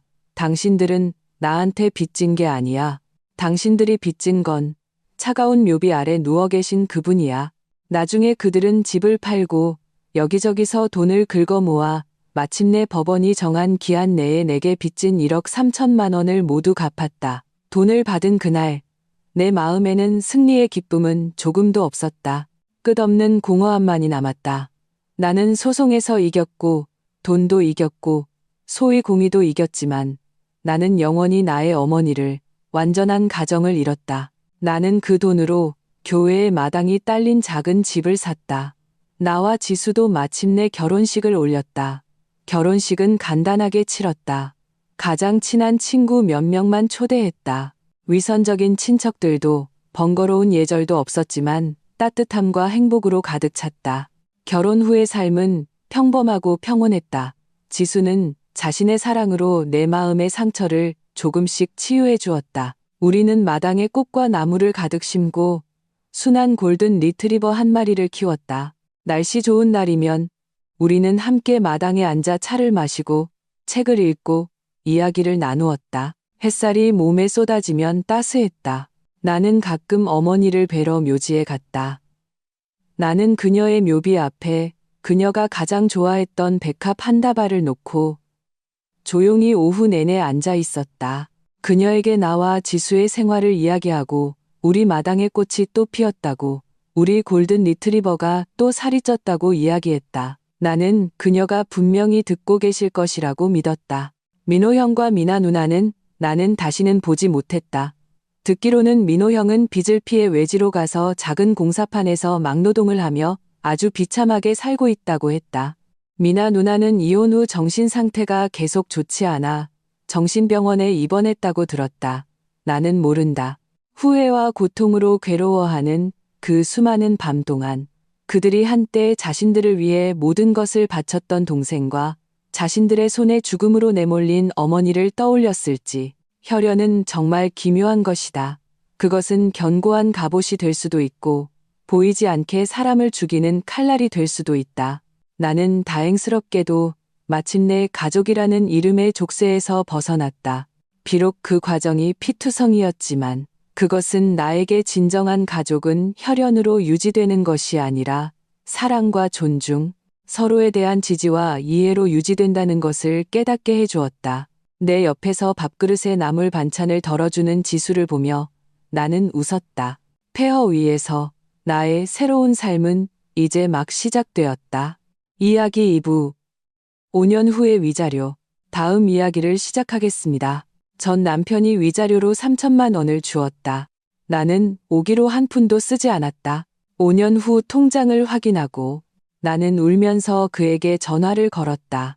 구청 앞 뜨거운 햇살이 사람을 어지럽게 만들었다. 마치 수진의 지금 심정처럼.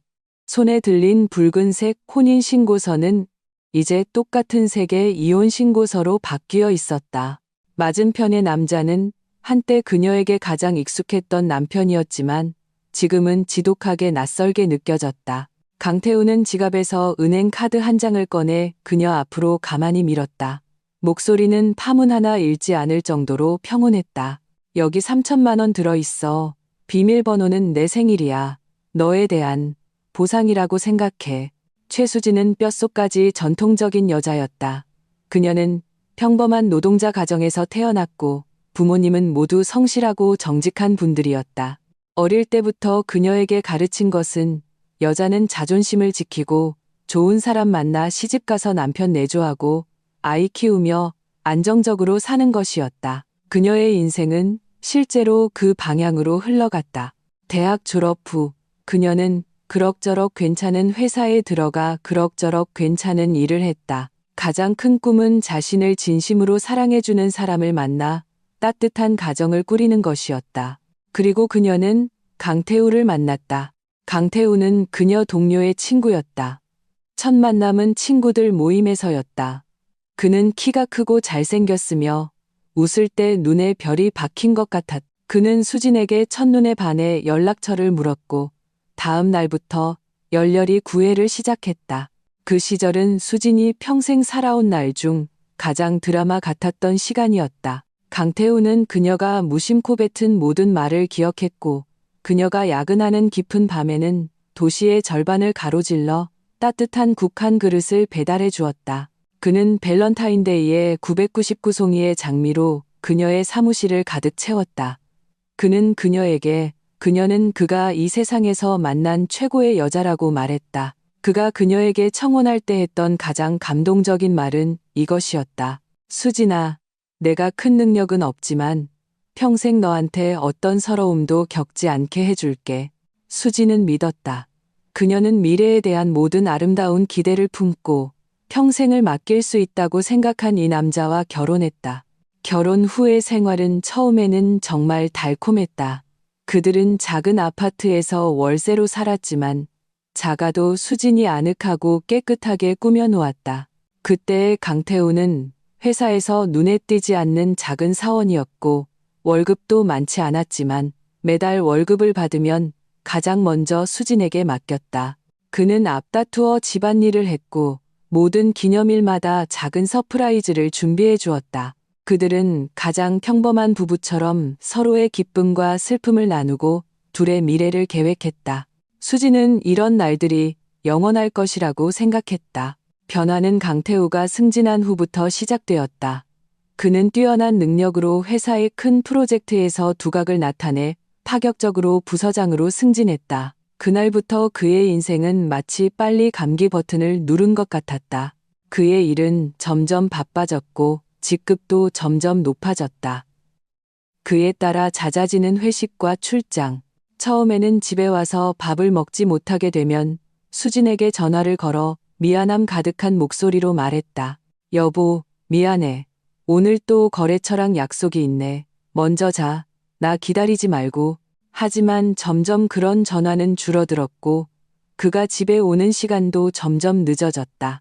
수진이 한밤중에 깨어나면 옆자리가 비어있고 그는 술 냄새를 풍기며 서재 소파에서 잠들어 있는 일이 잦았다. 그들 사이의 대화도 점점 줄어들었다. 수진이 집안에 재미있는 이야기를 하고 싶어도 그는 늘 미간을 찌푸리며 말했다. 쓸데없는 소리 말고 중요한 얘기만 해. 나 바빠. 수진이 그의 건강을 걱정하며 술 좀 줄이라고 하면 그는 늘 귀찮다는 듯 손을 저었다. 내가 뭘 알아. 다 일 때문에, 이 집을 위해서 그러는 거야. 그는 더 이상 회사 일을 공유하지 않았고 그녀의 기쁨과 슬픔에도 관심을 갖지 않았다. 이 집은 점차 따뜻한 안식처에서 그가 가끔 잠만 자러 오는 여관으로 변해갔다. 수지는 전례 없는 외로움과 공포를 느꼈다. 그녀는 왜 승진과 연봉 인상이 그들에게 더 나은 삶이 아닌 더 먼 거리를 가져왔는지 이해할 수 없었다. 그녀는 그와 대화를 시도했지만 매번 싸움으로 끝났다. 강태우 씨, 당신 여기를 집이라고 생각하긴 하는 거야? 최수진, 너 좀 성숙해질 수 없어? 내가 밖에서 죽어라 일하는 게 다 너 때문인데 좀 조용히 놔둘 수 없어? 한때 그녀에게 비바람을 막아주던 그 가슴은 이제 차갑고 귀찮아하는 뒷모습만 남았다. 그들의 결혼 생활의 마지막 일격을 가한 것은 아무런 예고 없이 찾아왔다. 그날은 그들의 결혼 3주년 기념일이었다. 수지는 특별히 휴가를 내고 하루 종일 강태우가 가장 좋아하는 음식들로 한상 가득 차렸다. 그녀는 기쁜 마음으로 그가 집에 오기를 기다리며 이 기회에 그와 진지하게 이야기해보고 싶었다. 하지만 그녀는 해가 뜰 때부터 해가 질 때까지, 다시 해가 질 때부터 자정까지 기다렸다. 식탁의 음식은 몇 번이고 데워졌다가 결국 차갑게 식었다. 강태우는 밤새 돌아오지 않았고 전화도 받지 않았다. 다음 날 아침, 그가 지친 몸과 담배와 술 냄새를 풍기며 집에 돌아왔을 때 수지는 더 이상 감정을 억누를 수 없었고 그와 대판 싸웠다. 그날 강태우는 평소처럼 그녀와 말다툼하지 않았다. 그는 그저 그녀가 울며 소리치는 것을 다 듣고는 거의 낯선 사람처럼 평온한 눈빛으로 그녀를 바라보며 그녀가 한 번도 상상해보지 못한 말을 했다. 수진아, 우리 이혼하자. 수지는 멍했다. 그녀는 자신이 잘못 들었다고 생각했다. 뭐라고? 우리 이혼하자고. 강태우의 말투에는 한치의 파문도 없었다. 우리는 이제 맞지 않아. 이렇게 서로를 괴롭히는 건 누구에게도 좋지 않아. 해명도 완료도 심지어 한치의 죄책감도 없었다. 마치 자신과 무관한 일을 발표하는 것 같았다. 수진의 마음은 그 순간 완전히 죽었다. 그녀는 한때 깊이 사랑했던 이 남자를 보며 갑자기 지독하게 우스꽝스럽다고 생각했다. 그녀는 더 이상 울지도 소란을 피우지도 않았다. 그래, 그녀는 단 한 글자만 말했다. 이혼 수속은 놀랍도록 빨리 진행되었다. 재산 분쟁은 없었다. 집은 월세였고 차는 회사 차였으니까. 그들의 유일한 공동재산은 얼마 안 되는 예금뿐이었다. 수지는 한 푼도 받지 않았다. 구청 앞에서 그는 그녀에게 3천만 원이 든 그 은행 카드를 주었다. 그 돈은 당시 그에게는 거의 전 재산이었지만 수진에게는 보상이 아니라 모욕이었다. 돈으로 그들의 과거 사랑과 결혼을 청산하려는 그녀의 자존심, 그녀의 긍지가 이 동정을 받아들이는 것을 허락하지 않았다. 그녀는 그 카드를 받았지만 마음속으로 맹세했다. 이 돈 한 푼도 쓰지 않겠다고, 그에게 보여주겠다고. 그가 없어도, 그의 돈이 없어도 나 최수진은 잘 살 수 있다는 것을. 이혼 후의 삶은 수진이 상상했던 것보다 훨씬 힘들었다. 그녀는 예전 집에서 나와 가진 돈 전부를 털어 도시 외곽의 작은 단칸방을 얻었다. 그녀는 편안했던 직장을 그만두었다. 돈이 필요했기 때문이다. 당장 자신을 부양할 수 있는 돈이. 그녀는 영업직을 구했다. 기본급은 낮고 실적에 따라 수당이 결정되었다. 계약을 따내기 위해 그녀는 술을 마시는 법을 배우고 사람들의 눈치를 보는 법을 배우고 한때 가장 경멸했던 아첨하는 말을 하는 법을 배웠다.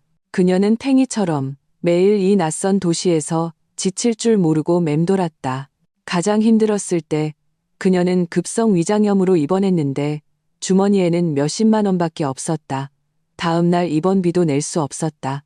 그녀는 혼자 차가운 병상에 누워 창밖 도시의 불빛을 보며 처음으로 뼛속까지 사무치는 외로움과 무력감을 느꼈다. 그때 그녀는 서랍 구석에 던져두었던 그 은행 카드가 생각났다. 그 3천만 원은 마치 악마처럼 그녀를 유혹했다. 그녀가 고개를 끄덕이기만 하면 그 익숙한 비밀번호를 누르기만 하면 눈앞의 모든 어려움은 해결될 수 있었다. 하지만 결국 그녀는 이를 악물고 이 유혹을 거절했다. 그녀는 유일한 친구에게 전화를 걸어 돈을 빌려 버텨냈다. 그녀는 고개를 숙일 수 없었다. 이것이 그녀의 마지막이자 유일한 자존심이었다. 그 은행 카드는 마치 그녀와 과거에 실패한 결혼 사이의 경계선 같았다. 그것을 쓰지 않는 것은 그녀와 강태우가 완전히 끝났고 더 이상 아무 관련이 없다는 것을 의미했다. 시간은 이렇게 바쁘고 힘든 날들 속에서 조용히 흘러갔다. 1년, 2년, 5년, 수지는 점차 이 도시에서 다시 자리를 잡았다. 그녀는 자신의 노력으로 업계에 신입해서 회사의 판매왕이 되었다. 그녀는 모은 돈으로 계약금을 내고 자신의 작은 집을 샀다. 모든 빚을 갚았고 곁에는 마음을 터놓을 수 있는 친구들도 몇 명 생겼다. 그녀는 거의 강태우라는 사람의 존재를 잊어가고 있었고 기억의 구석에 봉인해 두었던 그 은행 카드도 잊어가고 있었다. 그녀는 자신의 삶이 이렇게 평온하게 계속될 것이라고 생각했다. 하지만 이 평온은 5주년 기념일이 지난 지 얼마 되지 않아 고향에서 걸려온 한 통의 전화로 산산조각 났다. 전화는 그녀의 남동생이 걸어온 것이었다. 목소리는 울먹였다. 누나, 빨리 좀 와봐. 엄마가 큰 병에 걸리셨어. 신부전증이래. 신장이식이 시급하대. 의사 선생님이 수술비만 최소 1억 원은 있어야 한대. 이 소식은 청천벽력처럼 수진의 머리 위로 떨어졌다. 그녀는 그날 바로 비행기 표를 사서 고향으로 돌아갔다. 병상에 누워 며칠 만에 구숙해진 어머니를 보자 수진의 마음은 칼로 베는 듯 아팠다. 그녀는 지난 몇 년간 힘들게 모은 모든 저축, 총 6천만 원을 모두 꺼냈다. 하지만 1억 원의 수술비에는 아직 4천만 원이라는 거대한 구멍이 남아 있었다. 그녀는 돈을 빌릴 수 있는 모든 친척과 친구를 찾아다녔지만 다들 평범한 가정이라 동분서주에도 겨우 몇백만 원을 모을 수 있었다. 시간은 하루하루 흘러가고 어머니의 병세는 기다려주지 않았다. 수진이 막다른 길에 몰려 거의 절망하려던 그 순간, 깊은 밤, 그녀는 갑자기 5년간 잊고 지냈던 그 은행 카드를 떠올렸다. 그 3천만 원이 든 위자료 카드. 그녀의 내면에서는 격렬한 갈등이 시작되었다. 그것은 그녀의 오기 어린 마지막 자존심이었다. 하지만 지금 어머니의 생명 앞에서 소위 자존심과 자존심이 무슨 소용이란 말인가. 밤새 잠을 이루지 못한 다음 날, 수지는 찌릿한 눈으로 결정을 내렸다. 그녀는 이미 색이 바랜 그 은행 카드를 찾아 병원에서 가장 가까운 은행으로 들어갔다. ATM 기계 앞에 서서 그녀의 손은 미세하게 떨렸다. 그녀는 심호흡을 하고 카드를 넣었다. 그리고 익숙하면서도 낯선 비밀번호, 그녀의 생일을 입력했다. 그녀는 눈을 감고 화면을 볼 용기가 없었다. 마음은 굴욕감과 분함으로 가득 찼다. 그녀는 그저 빨리 그 3천만 원을 인출하고 이 카드가 한 번도 나타나지 않았던 것처럼 여기고 싶었다. 그녀는 잔액 조회 버튼을 눌렀다. 몇 초 후 그녀가 눈을 뜨고 화면에 표시된 길고 긴 숫자들을 보았을 때 그녀는 온몸이 마법에 걸린 것처럼 그 자리에 완전히 얼어붙었다. 잔액 확인 후 충격, 혼란, 억울함, 분노가 뒤섞인 형언할 수 없는 복잡한 감정이 순식간에 그녀가 지난 5년간 힘들게 쌓아 올린 견고한 둑을 무너뜨렸다. 눈물이 예고 없이 쏟아져 나왔다. 그녀는 비틀거리며 은행을 뛰쳐나와 벽에 기대어 주머니에서 영원히 다시는 걸지 않을 것이라고 생각했지만 마음속 깊이 새겨져 있던 그 전화번호를 꺼내 들었다. 전화는 한참 동안 울린 후에야 연결되었다. 저편에서 익숙하면서도 낯선 약간의 피로가 섞인 잠긴 목소리가 들려왔다. 여보세요? 수지는 더 이상 감정을 억누를 수 없었다. 그녀는 전화기에 대고 울며 소리쳤다. 강태우 씨? 대체 무슨 생각이에요? 전화기 저편의 강태우는 수진의 찢어지는 듯한 질문을 듣고 긴 침묵에 빠졌다. 수진이 그가 전화를 끊었다고 생각할 정도로 긴 침묵이었다. 수화기에서는 그의 무겁고 억눌린 숨소리만 들릴 뿐이었다. 어디야? 한참 후에야 그가 잠긴 목소리로 입을 열었다. 목소리에는 수진이 한 번도 들어보지 못한 뼛속까지 사무치는 피로감이 묻어 있었다. 나, 고향 병원이에요. 수진의 울음소리가 점차 잦아들고 격렬한 숨을 몰아쉰 후에 흐느낌만 남았다. 움직이지 마. 거기서 기다려. 그는 이 말을 남기고 전화를 끊었다. 수진은 휴대폰을 쥔 채 그 자리에 멍하니 서 있었다. 머릿속은 혼란스러웠다. 대체 이게 어떻게 된 일인지 알 수 없었다. 그녀가 모욕이라고 생각했던 그 3천만 원의 위자료가 왜 5년 후에 그녀가 감히 상상도 할 수 없는 거액이 되어 있었을까? 그는 왜 그랬을까? 5시간 후 검은색 세단 한 대가 국립병원 문 앞에 멈췄다. 차 문이 열리고 강태우가 차에서 내렸다. 5년 만에 만난 그는 딴 사람 같았다. 그는 더 이상 수진의 기억 속에 의기양양하고 눈빛이 밝았던 청년이 아니었다. 그는 많이 야위었고 눈은 푹 꺼졌으며 얼굴색도 병적으로 창백했다. 비록 값비싼 양복을 입고 있었지만 그의 몸에서 풍기는 짙은 피로와 세월의 흔적을 감출 수 없었다. 두 사람은 병원 아래층의 작은 카페에서 만났다. 마주 앉아 한동안 말이 없었다. 수진이 먼저 침묵을 깼다. 그녀는 그 은행 카드를 테이블 위에 세게 내려놓았다. 강태우 씨, 저한테 설명해야 해요. 이 돈 대체 어떻게 된 거예요? 강태우는 그 카드를 보며 눈빛이 조금 흐릿해졌다. 마치 아주 오래전에 낡은 물건을 보는 것 같았다. 별거 아니야. 그는 커피를 한 모금 마시며 입가의 씁쓸함을 감추려 했다. 그냥 매달 월급 받으면 습관적으로 절반을 거기에 넣었을 뿐이야. 습관. 수지는 화가 나 웃음이 나왔다. 당신 알아? 내가 5년 동안 어떻게 살았는지. 내가 그 가짜는 자존심 때문에 차라리 돈을 빌리고 혼자서 투잡을 뛰면서도 당신 돈 쓸 생각은 한 번도 안 했어. 근데 당신은 말 한마디 없이 거기에 돈을 보내고 나를 뭘로 본 거야? 당신의 동정과 구걸이 필요한 거지로? 아니야, 수진아. 강태우가 그녀의 말을 끊었다. 목소리는 낮았지만 의심의 여지가 없는 확신이 담겨 있었다. 동정하는 것도 구걸을 주는 것도 아니야. 나는 그냥 내가 남은 인생을 좀 더 편하게 어떤 서러움도 겪지 않고 살았으면 했을 뿐이야. 그럼 왜 나랑 이혼한 건데? 이것이 수진의 마음속에 지난 5년간 박혀있던 가장 깊은 가시였다. 강태우는 침묵했다. 그는 창밖을 바라보았다. 눈빛은 멀리 마치 아주 먼 고통스러운 일을 회상하는 것 같았다. 수진아, 우리 결혼 3주년 기념일 전날 기억나? 그가 천천히 입을 열었다. 그날 나 회사 안 갔어. 병원에 가서 건강검진 결과서를 받아왔어. 그 결과서에 내 머릿속에 뭔가 잘하고 있다고 쓰여 있었어. 의사 선생님이 그러시더라. 아주 희귀한 유전성 뇌종양이라고.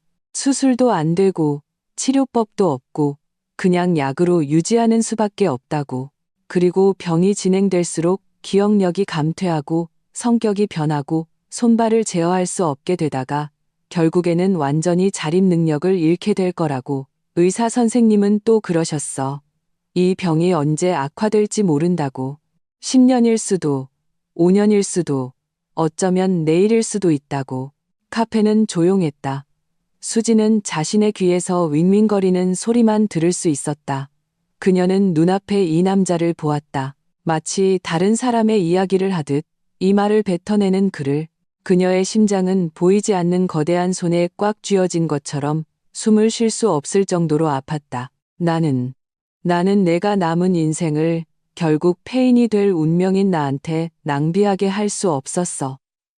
강태우가 고개를 돌려 그녀를 보았다. 검은 눈광이 처음으로 붉어졌다. 너는 그렇게 좋은 사람인데 더 좋은 삶을 살아야 해.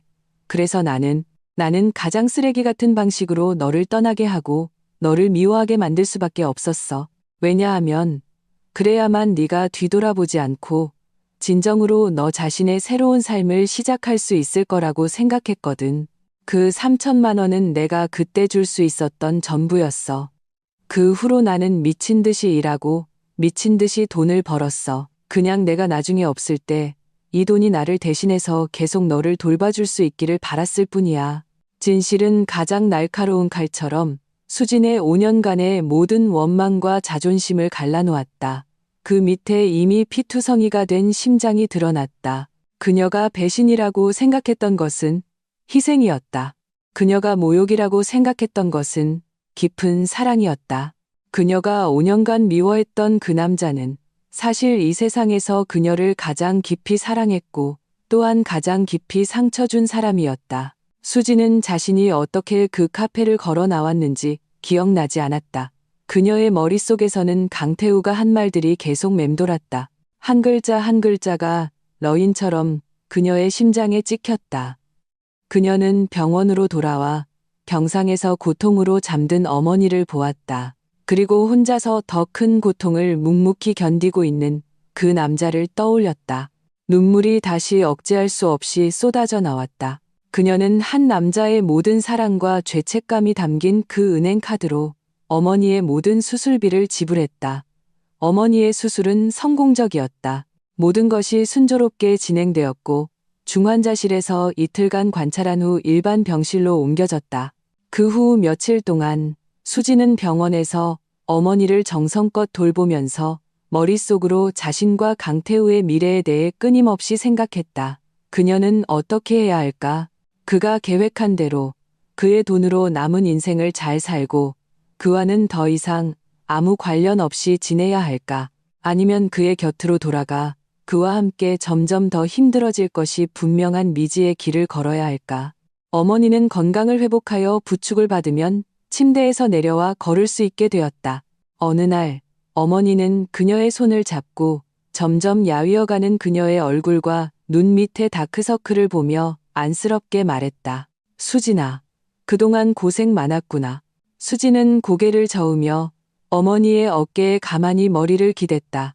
엄마, 만약 어떤 사람이 자기가 짐이 되지 않으려고 일부러 자기를 밀어내고 미워하게 만들었는데 정작 그 사람은 보이지 않는 곳에서 묵묵히 자기를 위해 모든 것을 바쳤다면 나 어떻게 해야 해? 어머니는 잠시 멈칫하더니 무언가 깨달은 듯했다. 그녀는 아직 링거를 맡고 있는 손으로 딸의 머리카락을 부드럽게 쓰다듬으며 한숨을 쉬었다. 어리석은 것.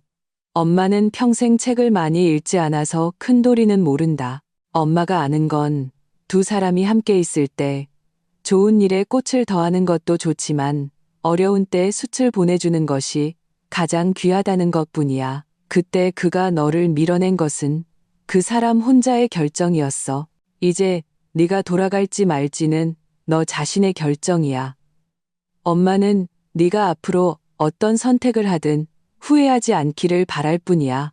어머니의 말은 등불처럼 수진의 마음속 모든 혼란을 순식간에 밝혔다. 그녀는 자신이 어떻게 해야 할지 알았다. 어머니의 후속 재활치료를 잘 안파한 후 수진은 5년간 분투했던 그 도시로 돌아가는 KTX 표를 샀다. 그녀는 강태우에게 미리 연락하지 않았다. 5년 전의 기억을 더듬어 그가 나중에 알려준 그가 혼자 사는 아파트 주소를 찾아갔다. 그곳은 아주 고급 아파트 단지였고 보안이 철저했다. 수지는 아래층에서 3시간을 꼬박 기다린 후에야 마침내 강태우의 익숙한 차가 지하 주차장으로 천천히 들어오는 것을 보았다. 그녀는 뒤따라갔다. 강태우가 엘리베이터에서 내려 자기 집 문 앞에 서 있는 수진을 보았을 때 그는 온몸이 굳어버렸다. 너 어떻게 왔어? 그의 목소리에는 감추려 해도 감출 수 없는 당황스러움이 묻어 있었다. 오면 안 돼요? 수지는 그를 보았다. 눈빛은 평온하면서도 단호했다. 강태우는 무의식적으로 문을 닫아 그녀를 막으려 했다. 수진아, 내 말 들어. 내 어머니 병이 중요하잖아. 빨리 돌아가. 나는 잘 지내. 너 필요 없어. 그의 말이 채 끝나기도 전에 수진이 손으로 그를 힘껏 밀어냈다. 수진은 그의 집으로 들어갔다. 집은 컸고 인테리어는 호화로웠지만 차갑고 사람 사는 온기가 전혀 없었다. 거실 탁자 위에는 약병 몇 개가 흩어져 있었다. 수진은 다가가 약병 하나를 집어들어 설명서를 보고는 다시 내려놓았다. 어머니 수술은 성공적이었어요. 고마워요. 그녀는 돌아서서 문가에 어쩔 줄 모르고 서 있는 강태우를 보았다. 다행이다. 다행이네. 강태우는 한숨을 돌렸다. 그는 여전히 그녀를 밖으로 밀어내려 했다. 그럼 더더욱 돌아가서 돌봐드려야지. 내 걱정은 하지 말고. 강태우 씨. 수진이 그의 말을 끊었다. 당신이 나한테 청혼할 때 평생 나한테 어떤 서러움도 겪지 않게 해주겠다고 했죠. 근데 알아요? 지난 5년간 내가 겪은 가장 큰 서러움은 가난도 아니고 힘든 것도 아니었어요. 당신을 미워하면서도 억제할 수 없이 당신을 생각하는 나 자신이었어요. 이제 당신이 이 병에 걸렸다고 또 혼자 짊어지려고 나한테 당신에 대한 죄책감과 아쉬움을 안고 남은 인생을 살아가라고? 꿈깨요. 수지는 그에게 다가가 고개를 들어 그의 붉어진 눈을 마주보며 한 글자 한 글자 말했다. 5년 전에는 당신이 나를 밀어냈지만 이번에는 내가 당신을 밀어내지 않을 거예요. 오늘부터 나 여기로 이사와서 살 거예요. 당신이 아프면 내가 돌봐줄게요. 당신이 나한테 빚진 것, 당신의 남은 인생으로 천천히 갚아요. 수지는 말한 대로 했다. 그날 바로 자신의 작은 집에서 짐을 옮겨왔다. 그들의 삶은 예상치 못한 방식으로 다시 시작되었다. 다만 이번에는 젊은 시절의 풍화설월과 열정적인 로맨스는 없었다. 그 대신 더 고요하고 더 묵직한 상부상조가 자리 잡았다. 수지는 고액 연봉의 영업직을 그만두고 재택근무가 가능한 사무직을 구했다. 그녀는 5년 전처럼 다시 강태우를 위해 요리를 시작했다. 다만 이제 식단은 입맛을 만족시키기 위한 것이 아니라 의사의 처방에 따라 영양을 맞추고 병세를 조절하기 위한 것이었다. 그녀는 그가 제때 약을 먹도록 감독하고 정기적으로 병원에 가서 검사를 받도록 동행했다. 그녀는 전문적인 마사지 기술을 배워 매일 밤 약물 부작용으로 뻣뻣해진 그의 근육을 마사지해 주었다. 강태우의 병은 마치 그의 몸에 묻힌 시한폭탄 같았다. 상태가 좋을 때는 정상인과 다를 바 없었지만 일단 발작이 시작되면 그는 머리가 깨질 듯 아팠고 메스꺼움을 느끼고 구토를 했으며 심지어 일시적으로 기억을 잃어 수진을 알아보지 못하기도 했다. 그럴 때마다 수진은 그를 꼭 안고 아이를 달래듯 그의 귓가에 그들의 아름다웠던 과거를 몇 번이고 이야기해 주었다. 그들의 삶에는 더 이상 싸움이 없었다. 그 대신 더 많은 소통과 동행이 자리 잡았다. 병세가 안정적인 날이면 그들은 가장 평범한 중년 부부처럼 함께 마트에 가고 공원을 산책했다.